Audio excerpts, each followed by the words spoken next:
Sox manager has always felt that he's been a good manager of a pitching staff.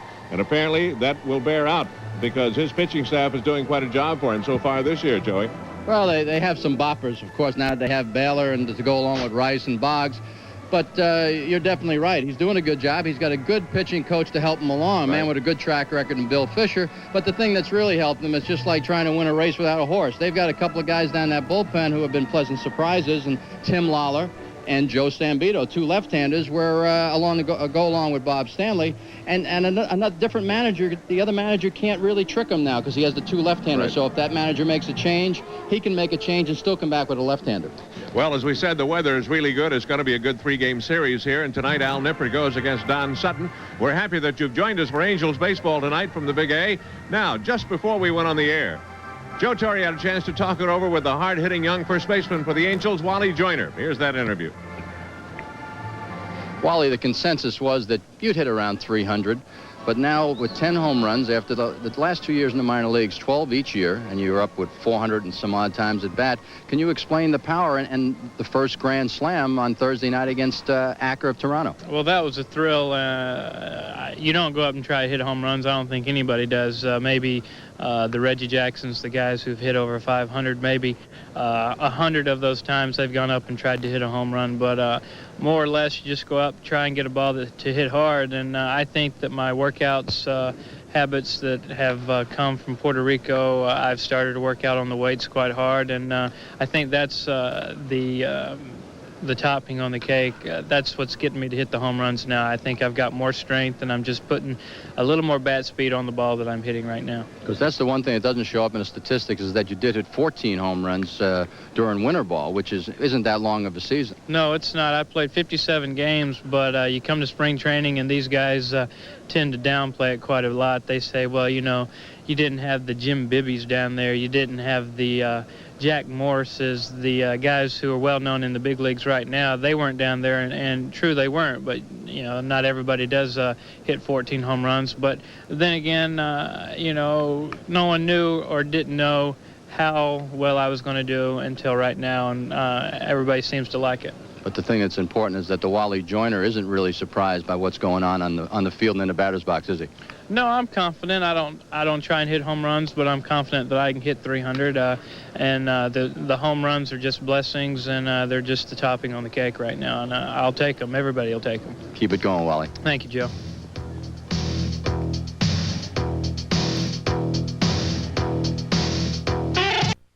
Boggs, their third baseman. Batting third, designated hitter Bill Buckner. That may switch around now. We'll have to wait and see. Jim Rice in left field batting fourth. Batting fifth, playing at first base, Don Baylor. That may be switched around. He may be the DH, and Buckner may be at first. We'll see when they take the field. Rich Gedman's the catcher, batting in the number 6 spot. Number 7 is the second baseman, Marty Barrett. Batting 8th in center field, Steve Lyons. And batting 9th, Ed Romero. He is the shortstop. Evans, Boggs, Buckner, Rice, Baylor, Gedman, Barrett, Lyons, Romero. On the mound is Al Nipper. And for the Angels, leading off, it'll be Gary Pettis back in the lineup after an injury and suspension. Batting second is first baseman Wally Joyner. Batting third, designated hitter Reggie Jackson. Batting cleanup at third base, Doug DeCense. Batting in the number 5 spot, left fielder Brian Downing. Batting 6th in right field, Rupert Jones. Batting 7th at second base, Rob Wilfong.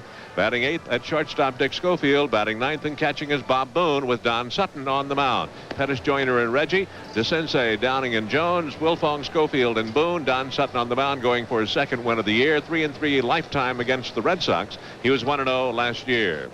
Defensively, Downing is in left field. Center fielder is Gary Pettis. Right field, Rupert Jones. At third base, Doug DeCense. The shortstop is Dick Schofield. Rob Wilfong plays at second base. At first base, Wally Joyner.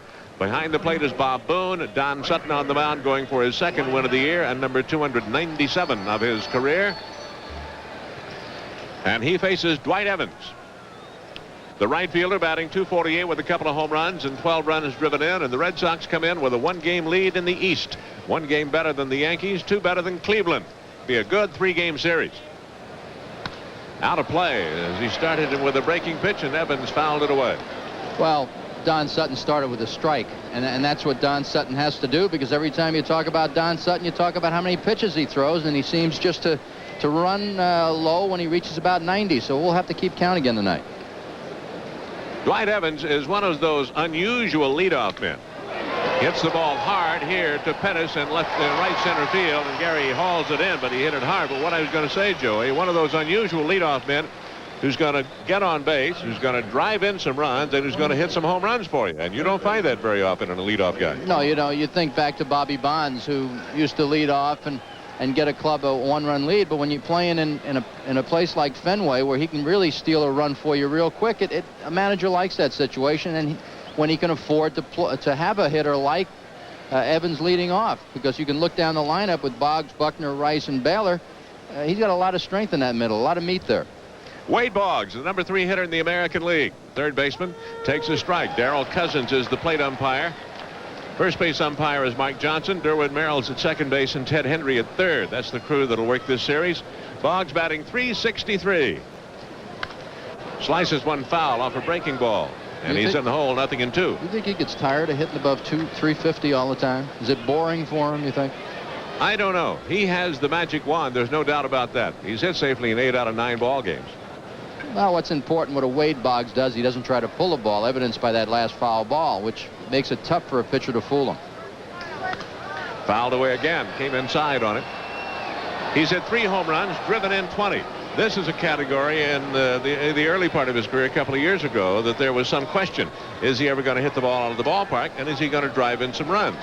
Well, he's driven in 20 already this year. He's hit 3 home runs, and over the last year or so has showed a little bit more power. He fouls one away. The tough thing, he's a left-handed hitter. In his ballpark at home, it's .380 to right field. Now, right down the line, the Johnny Pesky pole down there is only about .302. But it juts out very quickly to .360 and .380 out around the bullpen areas at Fenway Park. And therefore, if he yanks the ball, he's going to have to hit it hard and to get it out of there. Otherwise, he can go the opposite way to left field, left center, a little shorter. And you see the way Don Sutton's trying to pitch him, knowing that he likes to hit the ball the other way. He's trying to pinch him, keep him from extending his arms, but Wade Boggs can fight the ball off very well. He's only struck out 4 times since opening day. There gives you an idea how he stays with the pitch. You throw him a tough pitch and he gets a piece of it and fouls it away. I mean, you'd like to instruct youngsters just the way Wade Boggs does it.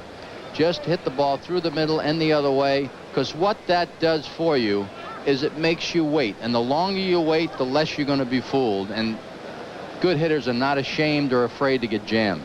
1-2 delivery. Popped up off the third base side, out in short left, and foul ground. Coming over is Downing near the stands with the chance and makes the play. So Boggs fouls out to Downing. That'll bring up Bill Buckner.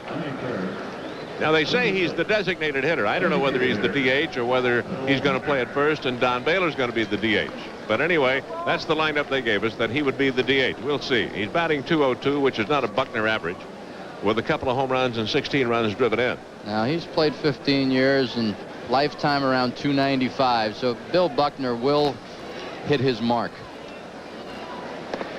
And one of the things that is going to have to be remembered about him when he finally hangs them up and so on, that his marks, most of them have been attained not being able to run well. Oh, I don't know about that. Well, the ankle injury occurred, what, 8 or 9 years ago, yeah, right? But he kept limping around, kept stealing bases. Well, I don't believe that, Bill Buckner. He's a con man. I don't want to let you people think I don't respect him. I do a great deal, his ability to hit the ball and play the game.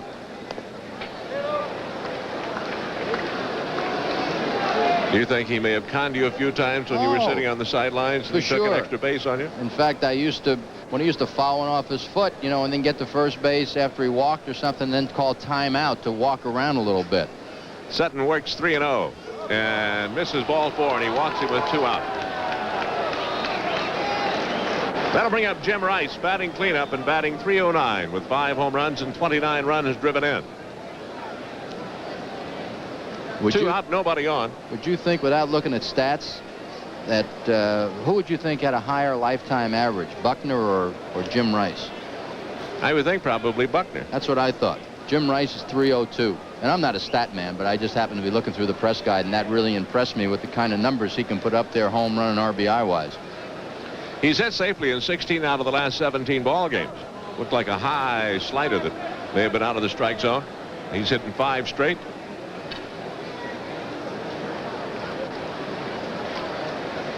He is strong. Buckner with the lead. Joyner holds him at first.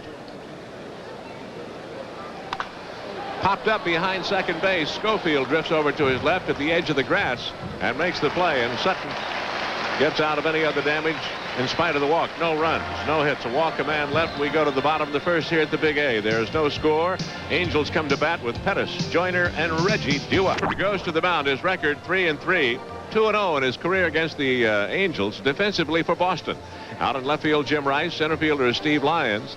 In right field, Dwight Evans. At third base, Wade Boggs. Shortstop is Ed Romero. Second baseman, Marty Barrett. At first base, Don Baylor is playing at first base. So Baylor's at first. Buckner is your DH. The catcher is Rich Gedman. And Al Nipper on the mound. A record of 3-3, an earned run average of 2.64 coming into the ball game tonight. He's hit a couple of batters. You'll recall, I don't know, I guess about 10 days ago, he was involved in a bit of a fray against the Seattle club as he hit a batter. It was Phil Bradley, as I recall. But they say that is not his style necessarily. He's a Missourian out of suburban St. Louis, Hazelwood High School in northeast Missouri. Let us remind you of something here before we get the first hitter up there, and Gary Pettis. This copyrighted telecast is presented by authority of the California Angels and is intended solely for the private non-commercial use of our audience. Any publication, reproduction, retransmission, or other use of the pictures, descriptions, and accounts of this game without the express written consent of the California Angels is prohibited. Gary Pettis, who has not been in the lineup since May the 6th, ready to stand in. He got banged up, you'll recall, in Boston as he ran into Downing out in left field, and then he had to serve a 2-game suspension during the time that he was banged up as well. So he is back in there for the first time, batting .211. The Angels tied for first. They're really a couple of percentage points behind Texas, but tied for first place in the American League West, 17-15 on the year. Pettis at .211, a home run and 7 runs driven in. He'll be up there from the left side against the right-hander Al Nipper. Gary Pettis is the kind of individual, the kind of player in a leadoff spot that even when a ball club doesn't hit and doesn't score a lot of runs, he can help you score runs because he can get on first base, steal second. That's why he is such an important part of this ball club, and it's so important for him to make better contact. Bangs went on the ground to Baird out at second base on the first pitch, and Baird throws him out. 1 pitch, 1 out. That's the way things start here in the bottom of the first for the Angels. That'll bring up Wally Joyner, who homered yesterday, his 10th. Of course, it was a record-setting homer day as far as the Angels were concerned, with Reggie hitting number 536 to tie Mickey Mantle.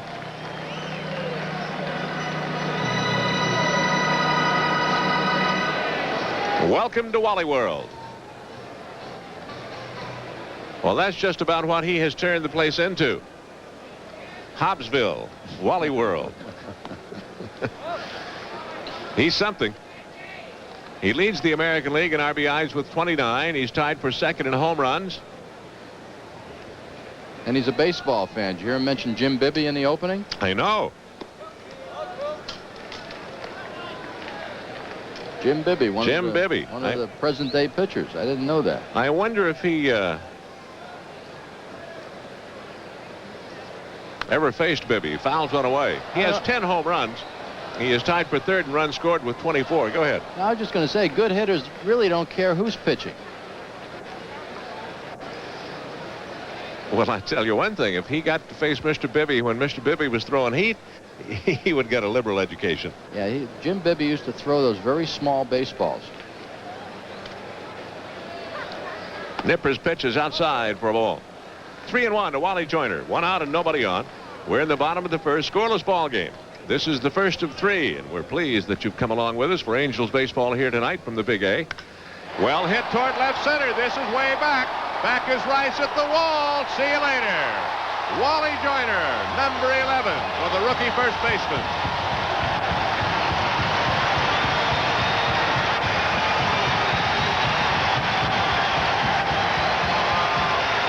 RBI number 30, home run number 11. Before we did that interview before the game, I asked Wally, I said, you've hit all 10 of your home runs from center field on over, right? He says, no, I hit one over that 386 iron. So I guess in honor of our telecast tonight, he moved it over a little bit more. Hit it closer to the 370 mark as Rice looked up and saw it disappear. Here's Reggie Jackson, who hit number 536 yesterday to tie him with one of the game's immortals, Mickey Mantle. He's a fair piece behind Harmon Killebrew, but he's up in select company. 1 ball, 1 strike to Reggie. 1-0 Angels as Joyner puts him on top with his 11th home run of the year.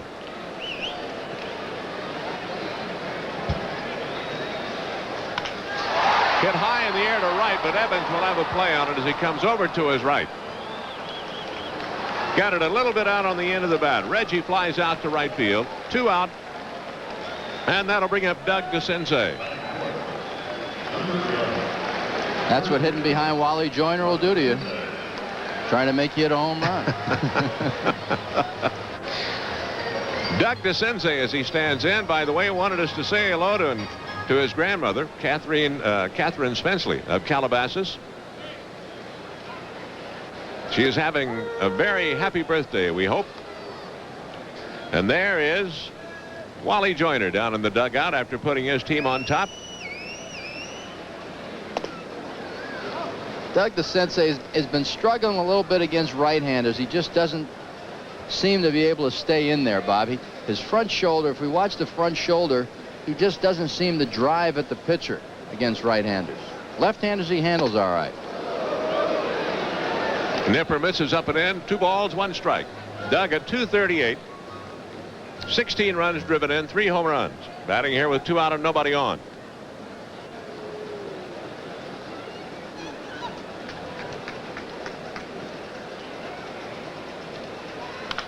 Popped up off the first base side, and Baylor will have a play near the bag. And Don makes the catch, struggled with it a little bit, but made the play at first base.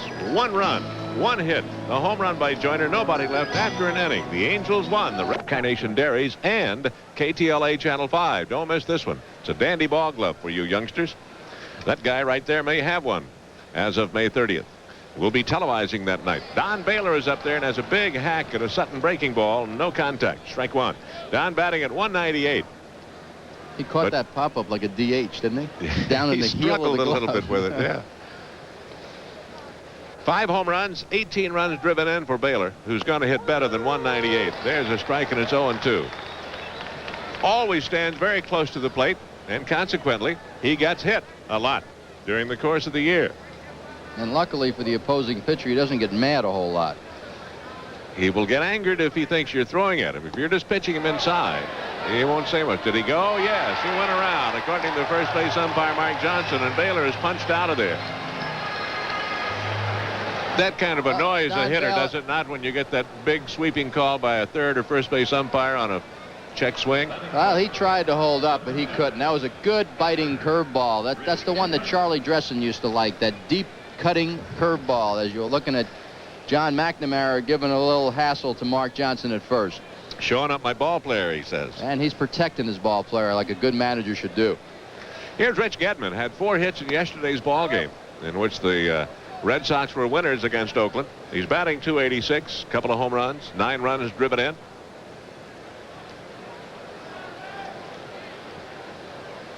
From Worcester. Out west of Boston, and a chance to play for the hometown team. How many guys get a chance to do that? He's a townie, right? 2 balls, no strikes on Gedman. 1 out, nobody on. Hard hit, but foul. Wide of first. You know, Sutton's not, I was going to say Sutton's complaint, but it's not his complaint. In throwing the 90 pitches, the games that he's pitched in has been 1-0, 2-1, 2-0. So every pitch he's had to really put the effort, and it sort of wears him out. And we'll just see tonight if the Angels can get him any kind of a lead, if it changes the way he pitches. Just missed outside to Gedman. 3-1.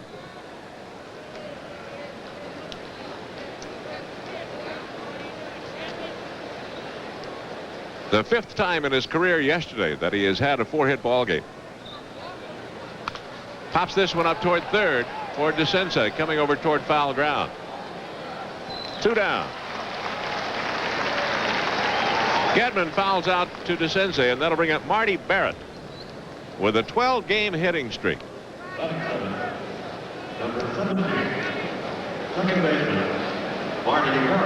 You've got to believe the Angels are just happy to see the Brewers leave town.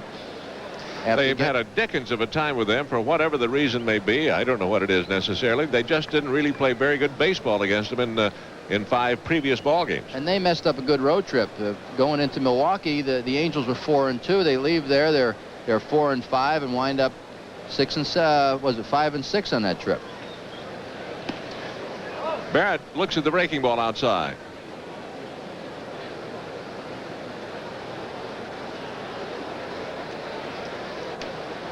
Marty Barrett at 327. There's one of those movies that Juan Impact. Samuel likes, Sudden Impact. 2 out and nobody on. Barrett with a home run, 12 RBIs. Not a power sort, but he's a tough guy to strike out. He's only struck out 3 times in 120 at bats. 1 ball, 1 strike. We're in the second, 1-0. Angels on top on Joyner's first inning homer. Tries to bunt his way on and fouls it back here on the screen.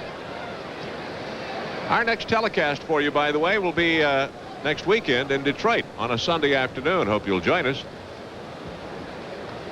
And then following that, as the ball club continues on that road trip, they'll be going into Detroit for 3, then to Baltimore.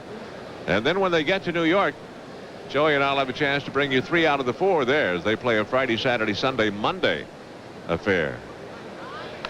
Popped up foul back here. Had him reaching for the breaking ball. Understand they're waiting for me in New York. They're waiting for you in New York. They want to feed you well at Ponte's, though. You got to remember that. But that was not a very pleasant place for Bob last year. I felt like Julius Caesar. They'd come to bury me. They didn't quite get it done. 2 balls, 2 strikes.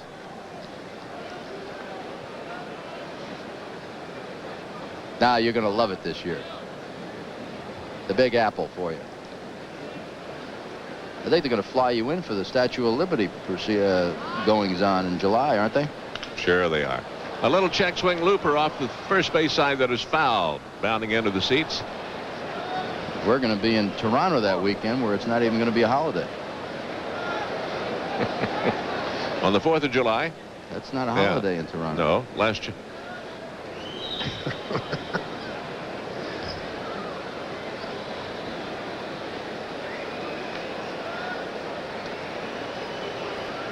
2-2 here on Marty Barrett, batting with 2 out and nobody on. Sutton trying to get rid of this pesky second baseman. They don't mean that to be a pun, but pesky wasn't the second baseman.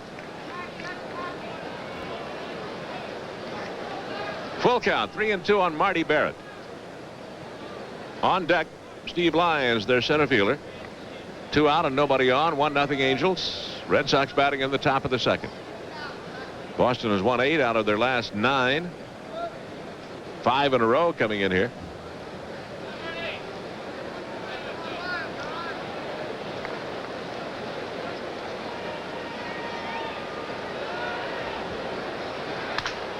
And Schofield won't get it. A breaking ball up high and out over the plate, and he got it off the end of the bat for a base hit. So Barrett now has hit successfully in 13 in a row. Well, sooner or later, the pitcher's going to say to himself, okay, here's a pitch. Go ahead and do something with it. And Barrett did. He didn't hit it good. He broke his bat, but he put it in play, and that's all he does. And as you mentioned, he's a pesky type, pest for a catcher and a pitcher because he just doesn't overswing. He just pokes at the ball. Here is Steve Lyons. He is their center fielder.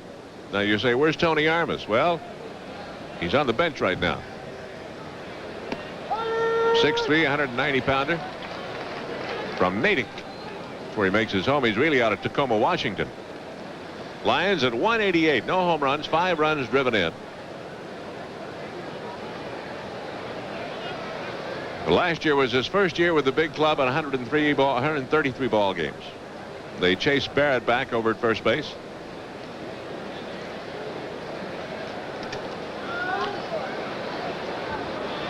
And Barrett had an idea he was going to do something. I think he just tipped their hand, so to speak. Well, and Lyons picked everybody off by calling time. He blew the play. He stepped out. Sutton picked up the leg. Barrett took off.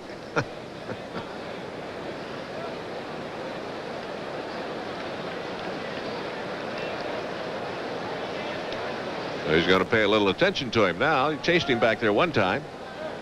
Well, let's see if Booney pitches out. Made him reach for it. No, he just ran the pitch away from him. So it's 0-2 on Steve Lyons.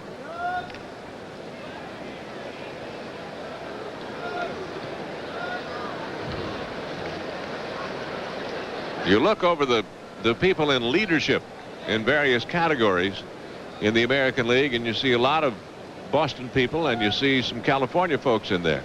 Joyner and Downing. Pitch out, a chance to get him.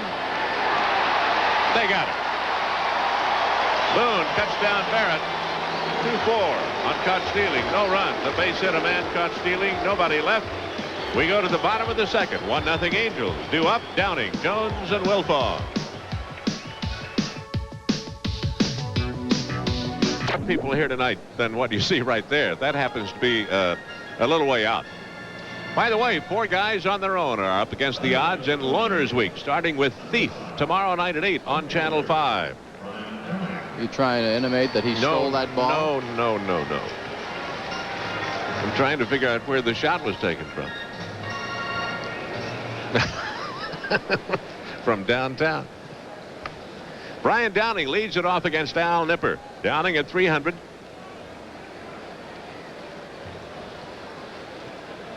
Brian in total bases 4th in the American League with 63. Nipper gets a strike in. Puckett tops Joyner, Canseco, and then Downing, with Rice and Boggs of the Red Sox to follow in that category. Brian is tied for the league lead in doubles, 11. He's tied with not Fred, but Frank White of Kansas City and Wade Boggs. 1 ball and 2 strikes. Nipper's the kind of guy that can put you in a slump because he does little of this, little of that. Then the fastball, all of a sudden, that last one he throws by Downing, he doesn't throw much more than the 80s. But when you're seeing a lot of breaking balls, it looks a lot faster. Mr. Nipper falls into the category of real student of the game of pitching.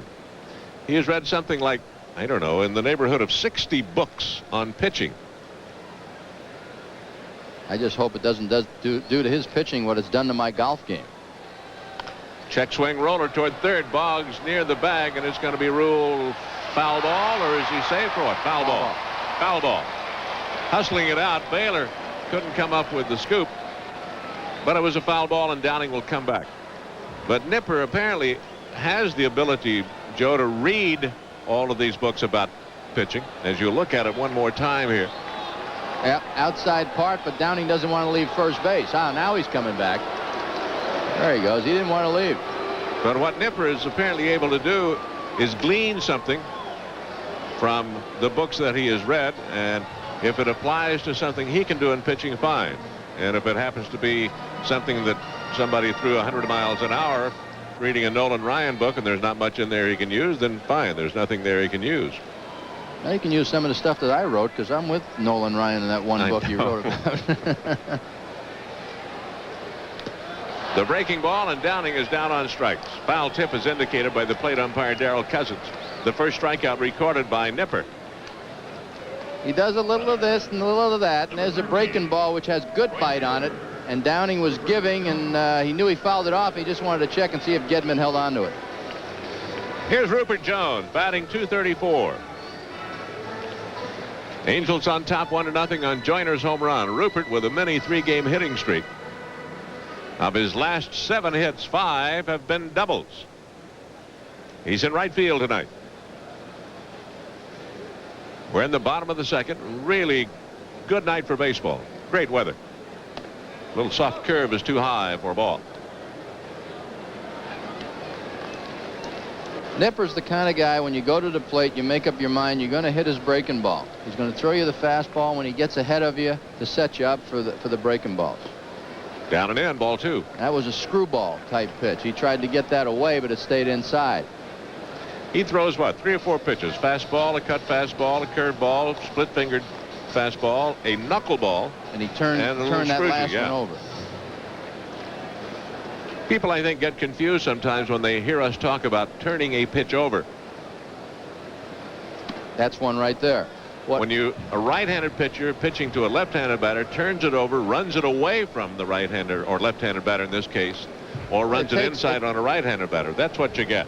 It's like a screwball, except that you don't really twist it off like you do the screwball pitchers. 3-1 on Rupert Jones. Because the screwball is actually, the curveball. You give that kind of an effort. When you turn it over, you're just running the ball off your fingers a little bit. Well struck toward left, down toward the corner. Jim Rice won't get to it. A one-hopper toward the wall. Rice can't handle it cleanly, and Rupert's going to try for 3. The play at third. He is out at third base.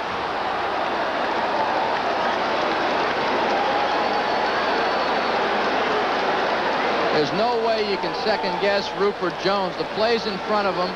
It's one man out, and anytime you can take an opportunity, as you're watching him hit that ball up and away from him, Rice has no chance to catch this ball, and Rupert has it in front of him all the way. And he's running now. He's rounding second base, getting to second base, rounding. He's watching the ball right now. He's picked up speed. He's going to try it on Jim Rice. And it's a good gamble when it's one out and trying to get to third base where he can be knocked in with a sacrifice fly. The play goes 7-5. A double. Jones out 7-5, trying to stretch it, and Wilfong is up there. And the only thing, if you're going to second guess Rupert at all, is that he didn't really consider third base until he got to second, and he sort of tried to pick up speed, which means he had slowed down a little bit going into second.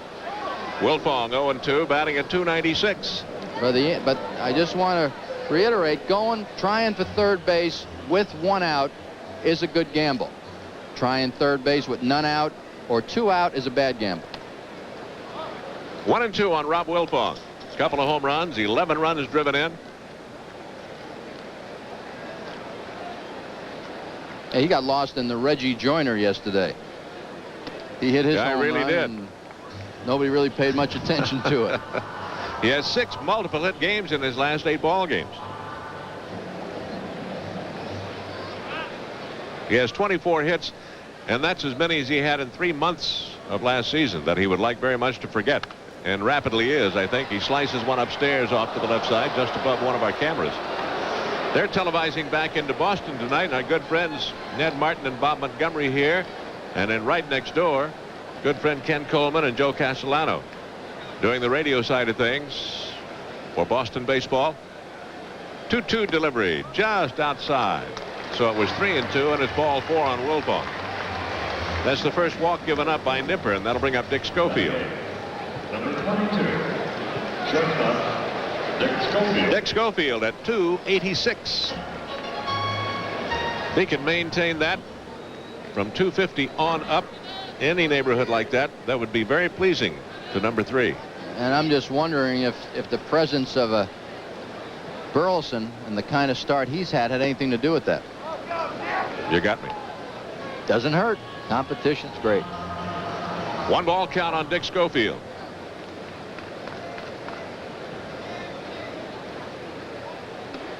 Check swing on a breaking ball was down, 4 ball.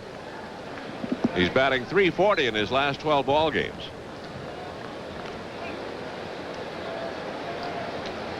Dick batting with 2 out, man at first. Don Baylor holds against Wilfong over there. Breaking ball just caught the corner for a strike. 2 balls, 1 strike. And as a right-hand hitter, you have to think about hitting Nipper through the middle. He's going to come in off the plate, throw the breaking ball away. You're doing him a favor when you try to pull him, because he's not going to let you, throwing all that soft stuff away.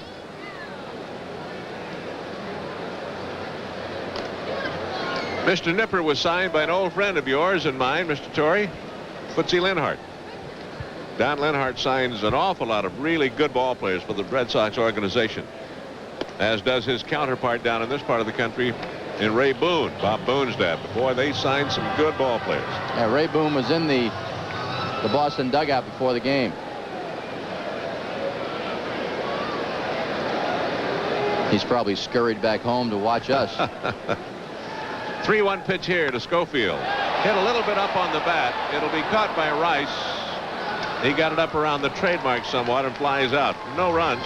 A base hit, a man thrown out trying to stretch it at third, but a walk to Wilfong. A man is left. 2 innings have been played. The score, Angels 1, the Red Sox nothing. And due up for Boston in the third, it'll be Steve Lyons, Ed Romero, and Dwight Evans. Who says you can't have it all? Who says you can't love your work and the change of pace? Who says you can't have light beer with super premium taste? Michelob Light. Oh, yes, you can. Michelob Light. Oh, yes, you can. Super premium taste and a less filling beer. Michelob Light. Oh, yes, you can. Have it all. Hamburger places think it's a snap to make chicken nuggets. But when it comes to doing chicken right, they're just going around in circles. At Kentucky Fried Chicken, making great tasting chicken is all we do. Our nuggets are made with our secret blend of 11 herbs and spices, and they taste great. So for nuggets done right, come to the chicken experts. Anyone else is just along for the ride. Kentucky Fried Chicken, we do chicken right. True greatness. It's the only thing worth owning. Here. CBS Fox Video announces the 5-star collection. 30 of the greatest family films of all time, from Bogart to Bond. Available everywhere, just $29.98 each. So now you can afford true greatness. Superb.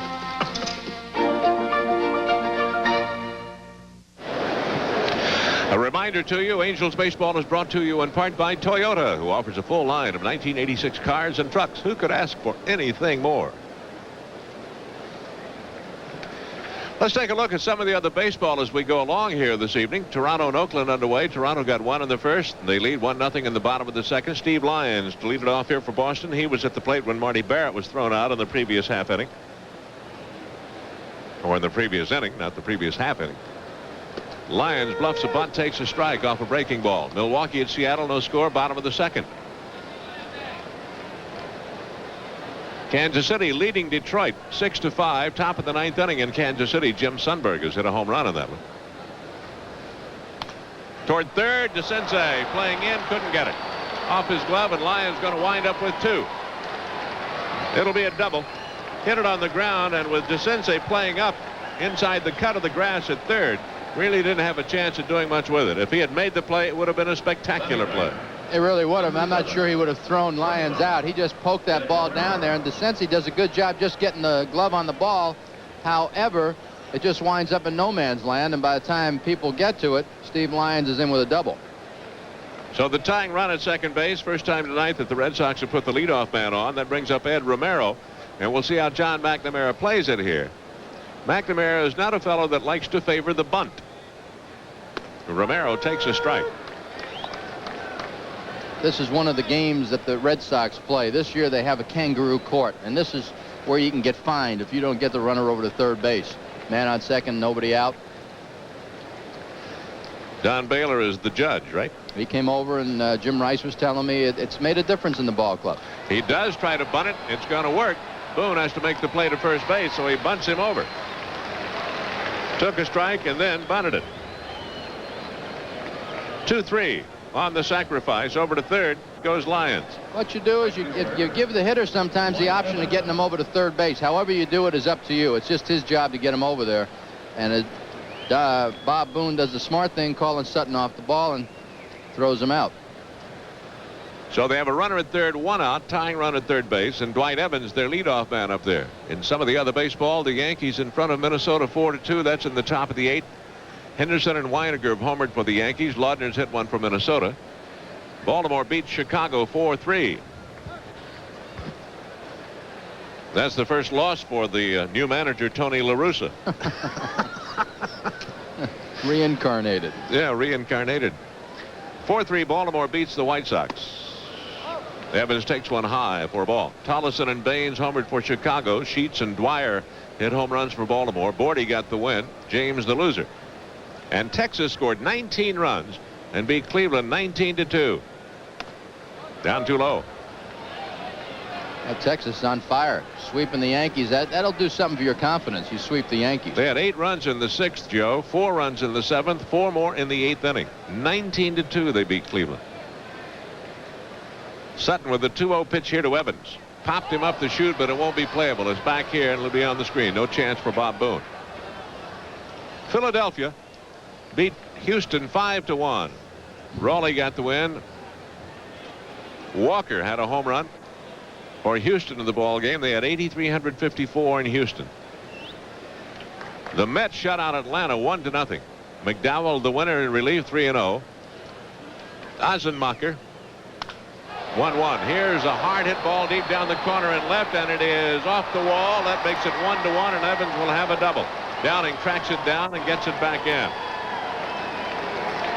Evans doubles to left as he one-hopped the wall, and Lyons is home with the Red Sox first run, and it's a 1-1 ball game. Well, that's another good thing about having a leadoff man like Dwight Evans. Sutton tries to get inside on him, but Evans wouldn't have any of it as he hits it down the left field line and comes close to being a home run as it short hops the wall. Cincinnati beat Montreal 4-3. Power got the win. Roberge the loser, and that is the other baseball. There's Dwight Evans out at second base with his 13th RBI of the year. Boggs looks at a pitch down for a ball. That is the 11th double of the year for Dwight Evans, by the way, and it ties him with Downing and White and Boggs. And we'll just see how Sutton pitches to Boggs with Buckner hitting behind Boggs. Got a strike in. 1 ball, 1 strike. The only problem with pitching too carefully, you're going to have to face Rice if you walk Boggs. So this lineup of the Red Sox is no easy pickings. 1-1 on Wade Boggs. Off the left side to DeCinces. He'll throw across in time to get Boggs, and the runner at second has to hold. So Boggs banging it on the ground the opposite way. Almost got a high enough hop to give his man a chance to beat it out. Evans wasn't going to go anywhere. So there are 2 out, and that'll bring up Bill Buckner. Did it not seem to you that when he pitched to Buckner in the first inning that he was very cautious in the way that he moved around with him? Well, they got behind him. He must have had some bad memories of some National League days. Buckner can hit home runs. He's not really a home run hitter, but when you get behind Buckner, you're better off just staying behind him because those are the times that he tries to hit the home run. Starts it with a breaking ball down too low for a ball.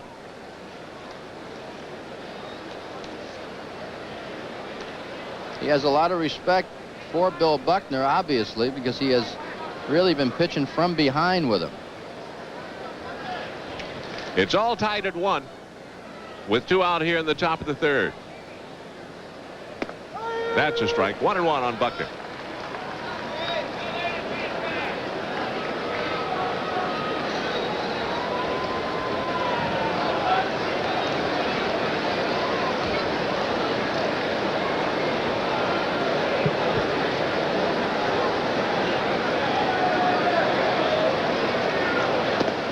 Another breaking ball down too low. 2-1 on Buckner. Evans camped out at second base. His RBI double brought in Lyons, who had doubled to lead off the inning. I had the decisions to make when I was managing the Mets with Buckner hitting with first base open and Dave Kingman on deck. I walked him 2 different times, and Kingman burned me twice. Once with a grand slam and once with another home run. Broken bat looper behind second. Back goes Wilfong, and he is there to make the play. So Sutton gets out of the jam without any more trouble. 1 run. 2 hits, a man left. Boston stranded 2. We go to the bottom of the 3rd here at the Big A. The score: Angels 1, Red Sox 1. And due up, it'll be Bob Boone, Gary Pettis, and Wally. Reminder: this Angels game is brought to you in part by Budweiser, Beechwood aged for that distinctively clean, crisp taste. For all you do, this Bud's for you. As we go to the bottom of the 3rd, Bob Boone will lead things off against Al Nipper, tied in a 1-1 ball game. Pettis to follow, and then Joyner.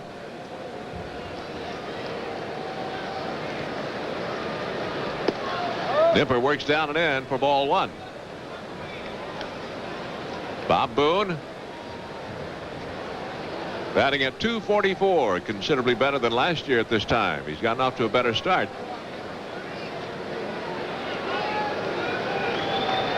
He is only 3 games shy now of tying Yogi Berra for 8th place on the all-time list of games caught with 1,696.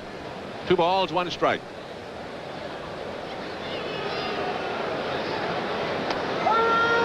Breaking ball just caught the inside part of the plate. 2-2. What you like to do as a hitter is go up there and have what you want to hit in mind, knowing what the pitcher has to offer as you look at Gene Mauch, and you want to have an idea. But Nipper throws so many pitches. Little soft liner to Romero for out number 1. He got jammed with it and lines out to the shortstop. 1 away. And that'll bring up Gary Pettis. But they say, Joe, you cannot go up there and say, I'm going to hit everything he throws. As you say, you have to say, I'm going to hit his breaking ball. I'm going to hit his fastball. Then if you go up with that in mind and he says, boom, boom, boom, here's 3 fastballs, you go sit down if you're looking for the breaking ball. Well, you're going to have to do and that. Vice versa. You're going to have to do that. I don't care who the pitcher is. You have to do that to have an idea at the plate. Pettis tries to bunt his way on, but fouls it away for strike 1. And that was a good example of the way he pitched to Bob Boone. Once he got him looking for the breaking ball and he got ahead of him, he threw him the fastball, which jammed him.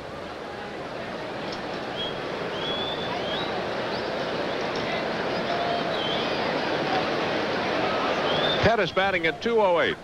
He grounded out his first time up, swung at the first pitch that he saw from Nipper. Takes one high here for ball, evens it up at 1-1.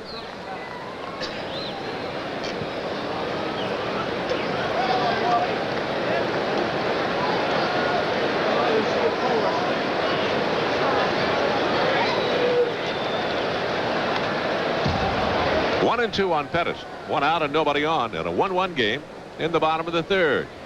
Under most pleasant conditions. There's John McNamara, the Red Sox manager. What else should your name be but McNamara if you're going to manage the Boston Red Sox? Lead a band. Pettis strikes out off a breaking ball. Second strikeout for Nipper. And 2 out, and the batter Wally Joyner. Well, I guess this is the rap against Pettis if you're going to have one against him. He just doesn't make contact enough with the kind of speed he has. But in defense of Gary Pettis, he has not played. He had 2 collisions on the last road trip, both with Brian Downing, which is like running into a brick wall. And then the 2-day suspension, which was probably a godsend because of the fact that he did get banged up. Wally Joyner loops one into right field and has his second hit of the night. Joyner home hitter his first time up. That time hit it a little bit out on the bat up toward the end, but loops it into right, and he is 2 for 2. Well, here's what's happened to American League pitchers when they finally do trick Wally Joyner. He gets out on the front foot, but the bat stays back, and he just serves it into right field. This young man is really enjoying his first trip around the league because that's what it amounts to. It's not to say that Wally Joyner isn't a good hitter, isn't going to be a good hitter, but this is still the first trip around the league for him, and I think the opposing pitchers are going to learn something. However, he does have good basic fundamentals. Reggie takes a strike, sinking fastball down and away over the outside part of the plate. Reggie flied out to right his first time up there. Wally Joyner with 44 hits. With that base hit to right. Foul back here. Reggie had a pitch up. Here's what he did yesterday. Reggie hit number 536 and tied Mickey Mantle with this blow. And watch Reggie when he runs around the bases. It's like he's savoring a fine bottle of wine right here. He knew 536 meant something. Every base he touched, he just felt that this was it. That is strike 3 to Reggie Jackson as Nipper got it, caught him looking, and gets his 3rd strikeout and leaves a runner at first. No runs, a base hit, and a man left. The Angels have stranded 2. It's tied at 1 as we go to the top of the 4th. For Boston, Rice will be up, Baylor to follow, and then Rich Gedman. You'll like it. Jim Rice popped up to short his first time up there off Don Sutton. It's a 1-1 ball game in the 4th. And Sutton starts him with a breaking ball and didn't get the call from Darrell Cousins. Bob Boone held it there for him. Rice at 309. Starting the night, 29 runs driven in.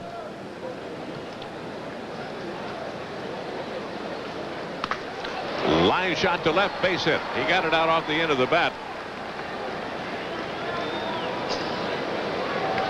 Rice is on, and that'll bring up Don Baylor, a strikeout victim his first time. When you are strong, you can overcome some things. He hits this off the end of the bat, gets over the shortstop's head. Jim Rice is a good hitter, and you'll give him a single all the time, but that long ball is what kills you, and he's got plenty of them in his kick.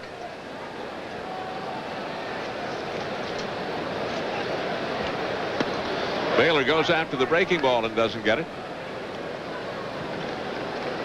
We told you Rice had 29 RBIs, 25. Wally Joyner leading the league with 30 with his home run here tonight.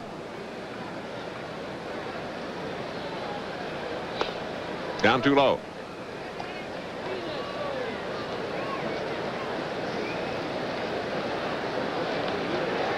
One and one on Don Baylor. A very comfortable Don Baylor in Boston, saying that things had just sort of deteriorated in New York. I said to him, you have a smile on your face. He says, well, you've been in New York. Down and in for a ball. 2 balls, 1 strike. Nobody out with Rice on at first base. Angels 1, Red Sox 1. Well struck toward the corner and left, but it is foul. Boy, he's strong. He really is strong, and when he starts reaching, hitting his stride, that means Jim Rice is going to get a lot better pitchers to hit, and they're going to really have a tough time pitching to this lineup with a guy like Wade Boggs hitting second and Buckner, who you know is going to hit better than the 200 he's hitting right now. 2-2 pitch popped up into short left. On comes Downing. Back goes Schofield, and Downing runs him off and makes the catch. 1 away, and Rice trots back in at first base. That'll bring up Rich Gedman. By the way, a reminder to you that Angels baseball is brought to you by the Goodyear Tire and Rubber Company, the #1 name in radios. Come up to Goodyear and save. Rich Gedman, the Boston catcher, fouled out to third his first time up. Don Sutton, in his American League career, which has not been very long, is 3-3 against this Boston club. He was 1-0 against them last year. And Sutton called Schofield in. It looks like he might want him to play Gedman a little bit more to pull. He's really cheating over towards second base. Outfield straight away for Gedman. There's a look at Schofield. Well, you really can't tell from that picture how far over he is. But he is very close to second base, and he's really the only one. The left side of the infield is playing him to pull because DeCinces way off the line. There you go. You get a better shot at it right there. 1 strike count on Gedman. 1 out. 1 ball, 1 strike. Sutton would like to get him to hit it on the ground. Give him a chance to turn a double play. Schofield sees the sign, the closed mouth, mean he's covering right there. So they get the double play on a slowly hit ball. 4-6-3 on the DP that takes the Red Sox out of the inning. So as we go to the bottom of the 4th, still tied at 1, and due up for Boston. It'll be for the Angels, I should say. This Angels game is brought to you in part by National Lumber. You'll feel more at home with the store that gives you the good stuff at the right price. Doug DeCinces will start things off here against Al Nipper. The Angels with a couple of hits 3, as a matter of fact, one of which left the ballpark. That is Wally Joyner's 11th home run of the year. That put them on top 1-0. The Red Sox came back and got a run in the third on a leadoff double by Steve Lyons and a one-out double by Dwight Evans. So Nipper works here to DeCinces, and inside it comes ball 1. Pretty good crowd on hand and a good fresh night for baseball, and two clubs contending for their respective division championships battling here. Red Sox leading the East. Angels tied for the top spot in the West. And the Angels have to win tonight to keep pace with the Rangers. That's right. Texas has already won as you look at the gang gathered here this evening. 2-0 pitch to DeCinces is outside and high for a ball. You see right there, Robert, DeCinces just looking to pull the ball. He just opens up that front side, and it's a long way to reach. Once you do that, you've committed yourself. He's got to just bury that left shoulder and point it at the pitcher and dare the pitcher to jam him. 3-1. Darrell Cousins, the plate umpire, with Mark Johnson, Durwood Merrill, and Ted Hendry on the bases. Little room in right center for DeCinces, and he walks it. That is the second base on balls given up by Al Nipper. That brings up Brian Downing, who struck out his first time up there.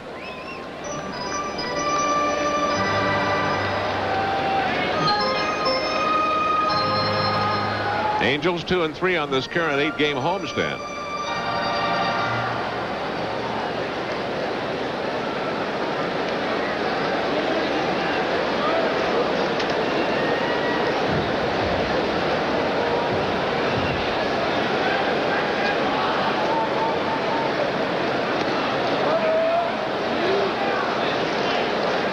One-ball count on Brian Downing, who's been battling a bit of a little slump here. He has won for his last 14.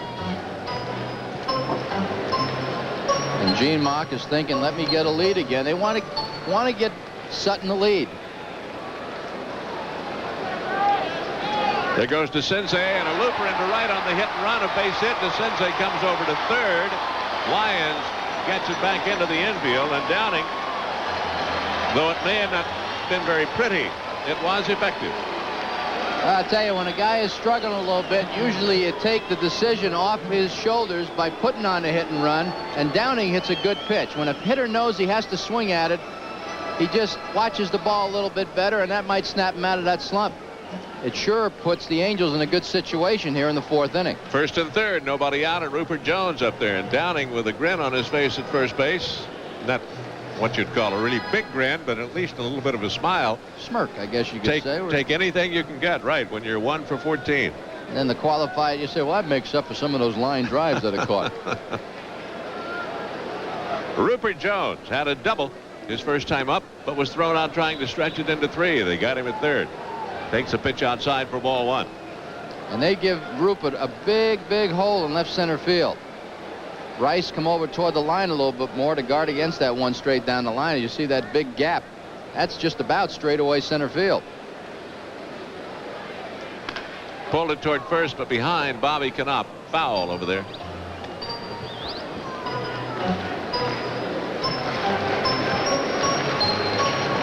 And like Rupert proved last time, if you stay away from him, he'll hit the ball the other way. And he could fill that gap up because he has got good power to left center field. DeCinces at third, Downing on at first, nobody out. A walk and a base hit. A hit and run single.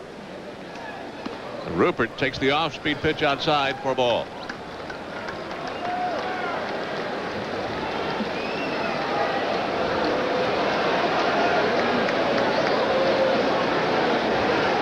So it is 2-1 on Rupert Jones.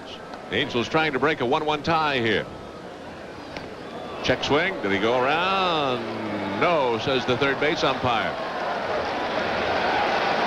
Now, we'll take a look. I think Rupert checked it. He starts after it. Well, I'll tell you, he checked it. He checked it. It didn't get out there in front. I don't care. On a replay, it always looks like he swings, but he didn't give that head of the. He didn't get that head of the bat out there. 3-1 on Rupert Jones. Bases are loaded. second walk in the inning for Al Nipper. And Gedman's going to talk to him. And Rob Wilfong will be up there with the bases loaded and nobody out. And the Angels have been a little bit up and down. Since that series in Milwaukee, they've really been struggling, some good, some bad. The relief pitching's been good since Corbett has done such a great job over the last week or so. And right now, I know Gene Mauch is saying to himself, let's see if we can break this one open a little bit. Let's get us a lead. We have to make sure we capitalize on this situation. Bases loaded, nobody out. So Wilfong up there with the bases loaded. He drew a walk his first time up. DeCinces, Downing, and Rupert Jones run the bases. Ground ball to right, base hit.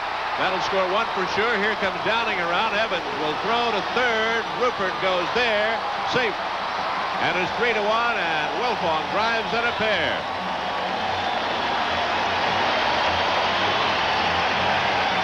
Wilfong remains at first base.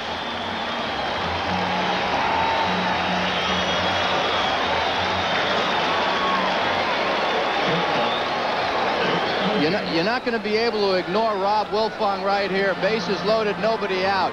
Hits a ball in the right field. Rupert Jones has to avoid the ball, and he heads all the way to third base because DeCinces and Downing are both scoring, and Rupert, I think, slid a little bit too close to the bag. He might have hurt himself a little bit.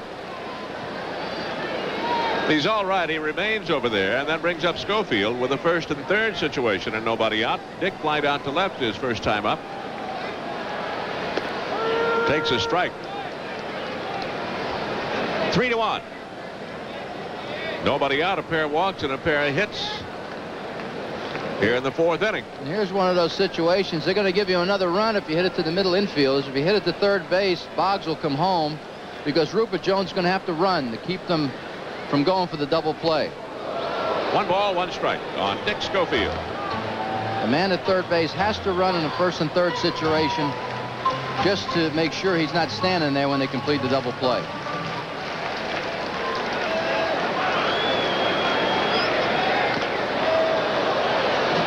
One and two on Dick Schofield. Got jammed a little with a pitch down around mid-thigh.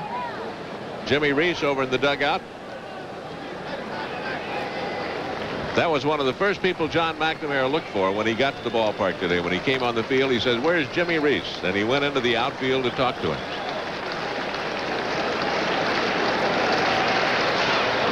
Fouled again by Schofield. Nipper continuing to work him low and inside. Well, Schofield's doing a good job of battling him because when a pitcher has as many pitches as Nipper has, it's tough for a hitter to really commit. He just has to look for the ball and try to stay back the best he can. Nipper wants to strike out. Schofield's got to guard against it. Fouled away a pitch, a high breaking ball, which Schofield might have hit with the count 2-1 or 3-1 or 2-0. But when you have 2 strikes, you have to pause that little bit extra to try to put the ball in play, because that's the important thing right now. Rupert Jones over at third base. On at first, Rob Wilfong. Nobody out. 2 runs are home. Angels lead 3-1. Schofield continues to battle Nipper. The only thing that can hurt Schofield now is if Nipper finally gets the ball down. He's made some pitches up to him, and a hitter can see that ball up a little bit better than the ball down. So if he throws him a hard breaking ball away, Schofield's going to have to really battle to get the bat on the ball. Struck him out. Breaking ball away from him. He chased a bad one and strikes out. This is what happens. You make the guy aware that you might throw inside and throw high, and then he makes a good breaking ball, and Schofield did a good job of battling, but he was just bested. So Nipper now has himself in a situation where the double play ball can get him out of the jam, but he's given up 2 and trails. You might see a little squeeze play here, one of those safety squeezes that Bob Boone executes as good as anyone. Wilfong chased back over at first base. Bob Boone, first time up, lined out softly to the shortstop. And especially with Baylor playing first over there, you just bunt that ball and get it by the pitcher, you have a run.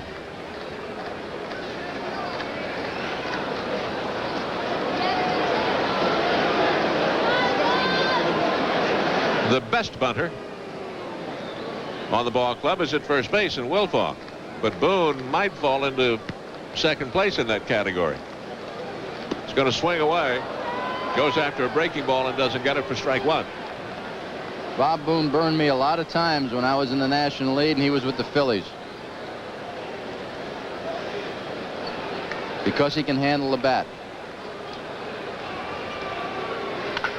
Line shot to Boggs, and Rupert gets back in time. Hit the ball right on the nose, right at Boggs, and a nifty piece of base running on the part of Rupert Jones prevents the double play. You can't hit a ball any harder than Bob Boone hits Nipper's fastball right here. However, Boggs is there, and Rupert Jones does a good job of getting back. So they're 2 down now. It'll be up to Gary Pettis. He is 0 for 2. Grounded out, struck out. So if they're going to get any more, they're going to have to do it with 2 out.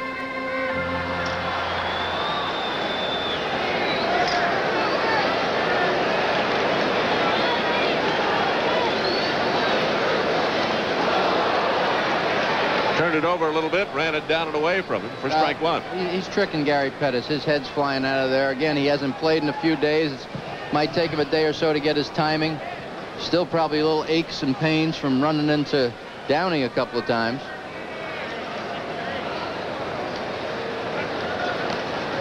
Wilfong back safely at first base. But Gary Pettis just has to reach down there and put the ball in play. That's his game. He's got to put the ball in play.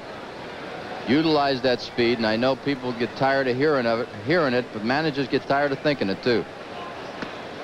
Just missed outside for a ball. 1 ball, 1 strike on Pettis. The inning started with the walk to DeCinces. Downing followed with a base hit. A little hit and run single that got DeCinces over to third. Rupert Jones drew a walk that loaded him up, and Wilfong bounced one through the right side of the infield to drive in a pair.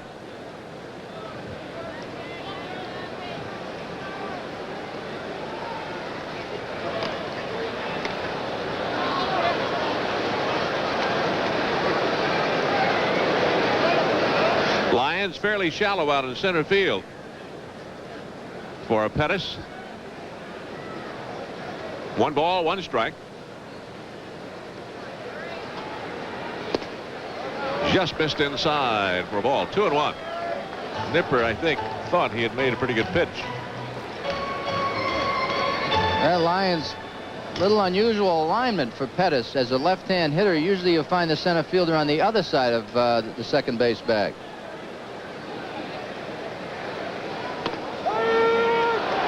Two balls, 2 strikes. Might be in a situation where they're going to make Gary Pettis pull the ball. They're pitching him on the inside part of the plate. However, this is a good situation for Nipper to turn one over away from him now that he's pitched him in a couple of times. Curveball missed. Full count, 3-2. Well, if he was ever going to get a fastball with Wally Joyner on deck, however, Nipper, with so many pitches to pick from, doesn't necessarily have to throw a fastball because he can throw a number of other ones for a strike. Runner goes, and it's hooked foul.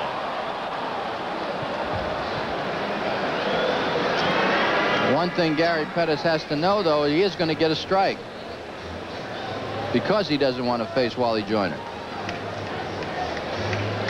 Wally is 2 for 2 tonight as you look at him in the on-deck circle with a home run and a base hit, giving him a total of 44 hits on the year, and Nipper wants to get rid of the guy at the plate right now with 2 out, Gary Pettis.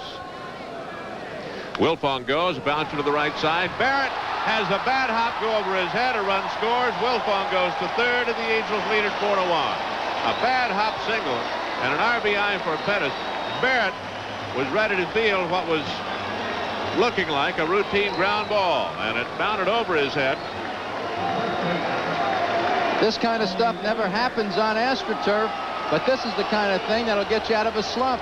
Hit a hard spot. Barrett has no shot except to watch it. And a little gift for Gary Pettis, which I'm sure he says thank you very much.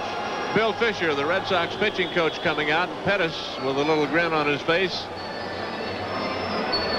He knows that he reached on a gift, so to speak, but that's all a part of the game.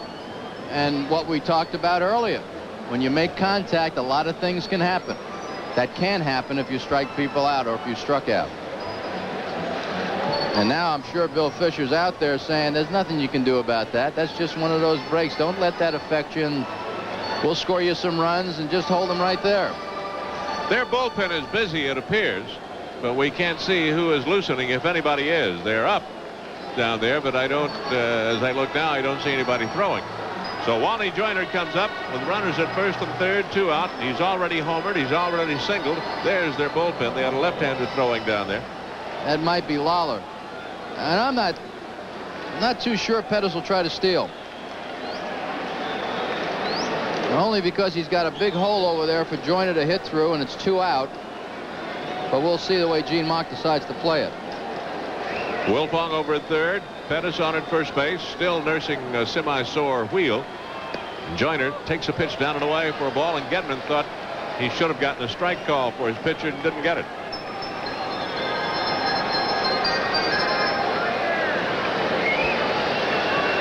Wally's in a situation now where he hates off days.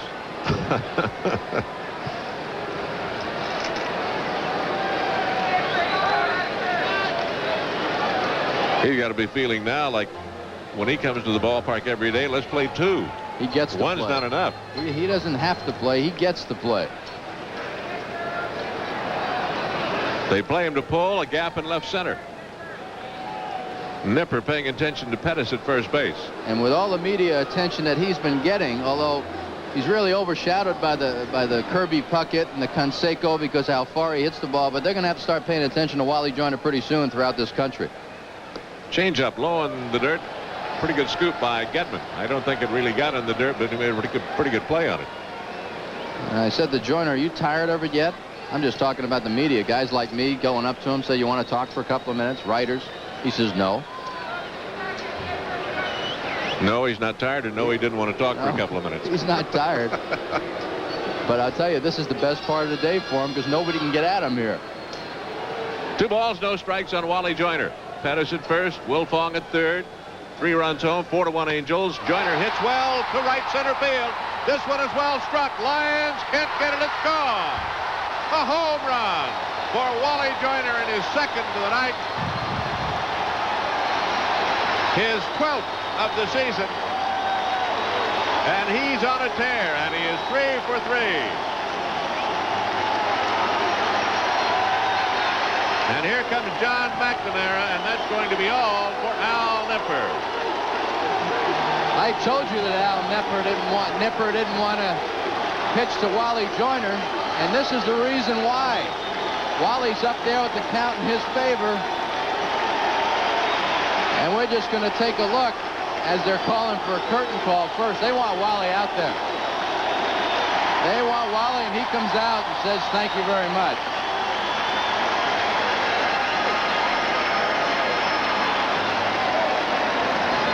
What a happy young man right there, and everybody's happy for him. Look at that. What a picture that is. And what a picture that is. Al Nipper was 1 out away from getting out of a jam that really hadn't cost him a great deal compared to what it could have cost him, but Nipper is gone. The Red Sox are making a pitching change. The Red Sox losing Al Nipper here in 3 2/3 innings of work. Look right here. There's Mr. Joyner. Throw that pitch up around my belt. I'll just spank it a little bit. He gets every bit of this one. 3-run homer, number 12. And that number 12 home run for Wally Joyner ties him with Leroy Stanton for the most home runs hit by an Angel rookie, as Stanton did it back in '72 with 12. That is the 14th multiple hit game that he has had. As you look at Tim Lawler, the left-hander that John McNamara has called upon, he'll face Reggie Jackson, the 9th man to hit here in the inning. It is 7-1 Angels. They've scored 6 runs in the inning. And you know what's funny, Bob, to me? Reggie Jackson's coming up to hit. Now he has an idea what those people hitting behind him for so many years felt like. How do you top this act? Nipper worked 3 2/3, 7 runs on 7 hits, struck out 4 and walked 3, gave up 2 home runs, both to Wally Joyner, whose RBI total is at 33, and he gets a strike in with a fastball to Reggie Jackson. Lawler coming on for the Red Sox for the 5th time this year. He's had 8 1/3 innings of work. Earned run average of 2.16. Reggie swings at one and doesn't get it. and Lala can throw that ball. He has good stuff. Started in the Yankee organization, went over to San Diego where he's had all of his success, really. Did some duty with the White Sox on the Boston. And this is one of the left-handers that McNamara likes to bring out of the bullpen. 0-2 pitch coming here to Reggie. Fouled it back and may have chased a bad ball. However, in this ball game, when it's a 7-1, you're not going to get Gene Mauch to change the lefties against Lala. But that's McNamara's game plan. Bring in Lala, make them take the left-handers out, then come back with Stanley, and you always have Sambito at the end.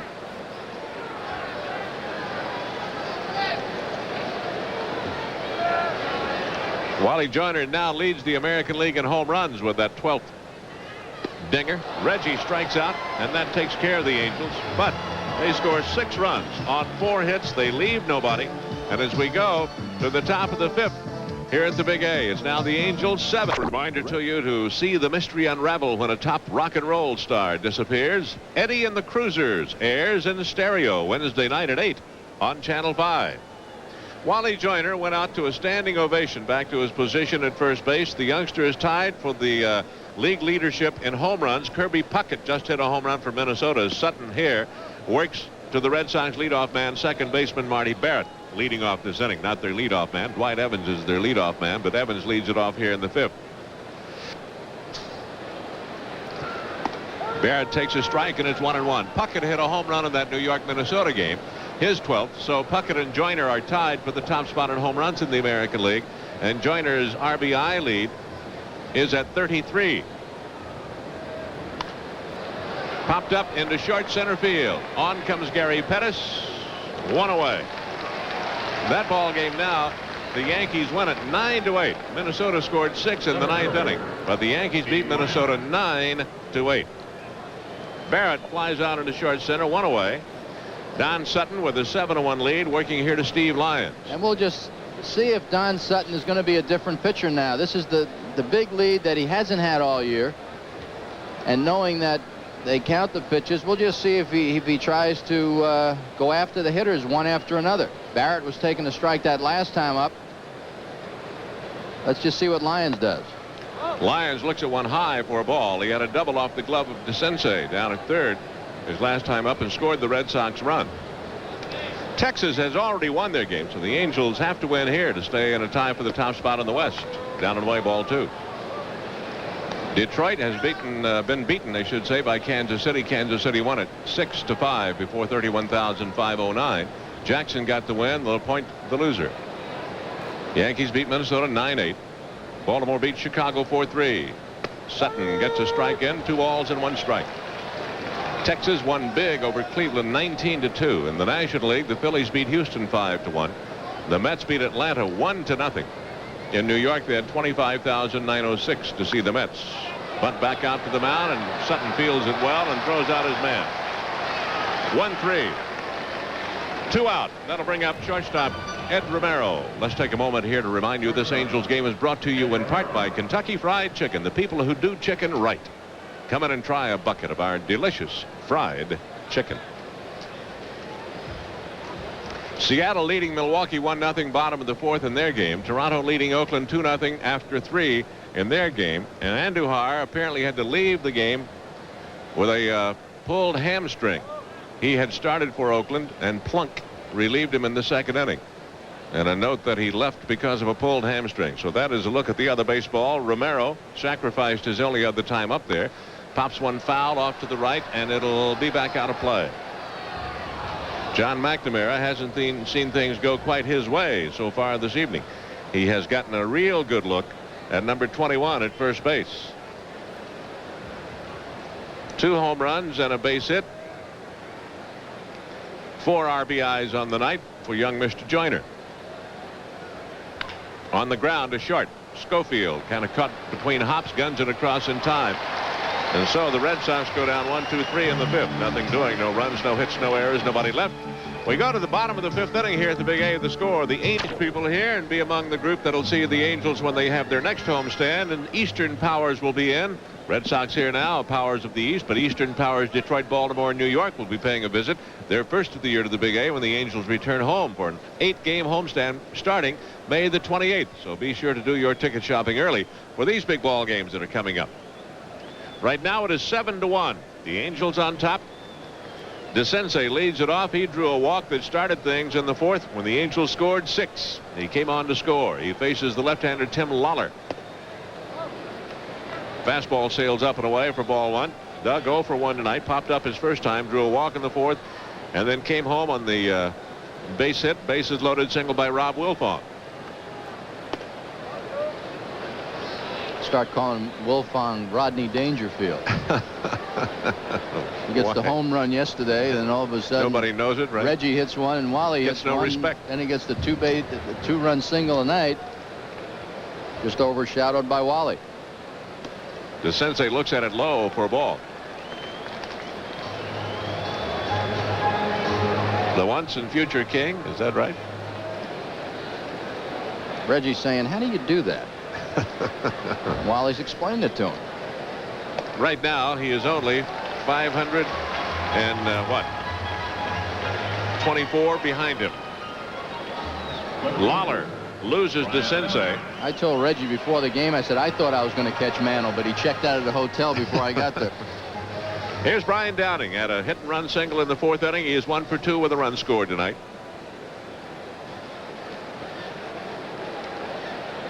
Baylor holds against DeCinces, heading room through the right side. Downing looks at it down and in for a ball. His first at bat against Tim Lawler here this evening. Al Nipper started. Worked 3 2/3, charged with all 7 of the Angel runs.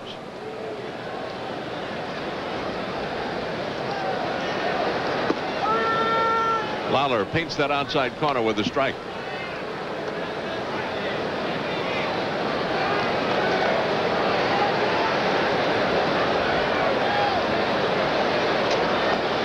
Lawler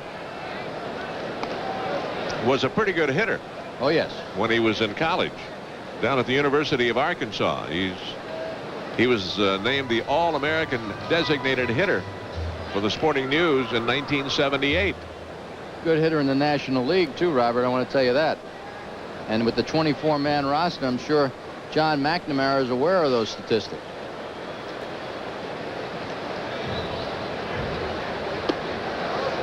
Speaking along that same vein, I was watching a game the other day, been 2 or 3 weeks ago, in which the Cardinals were playing up in Montreal, and they used Tim Conroy, acquired from Oakland, used him as a hitter.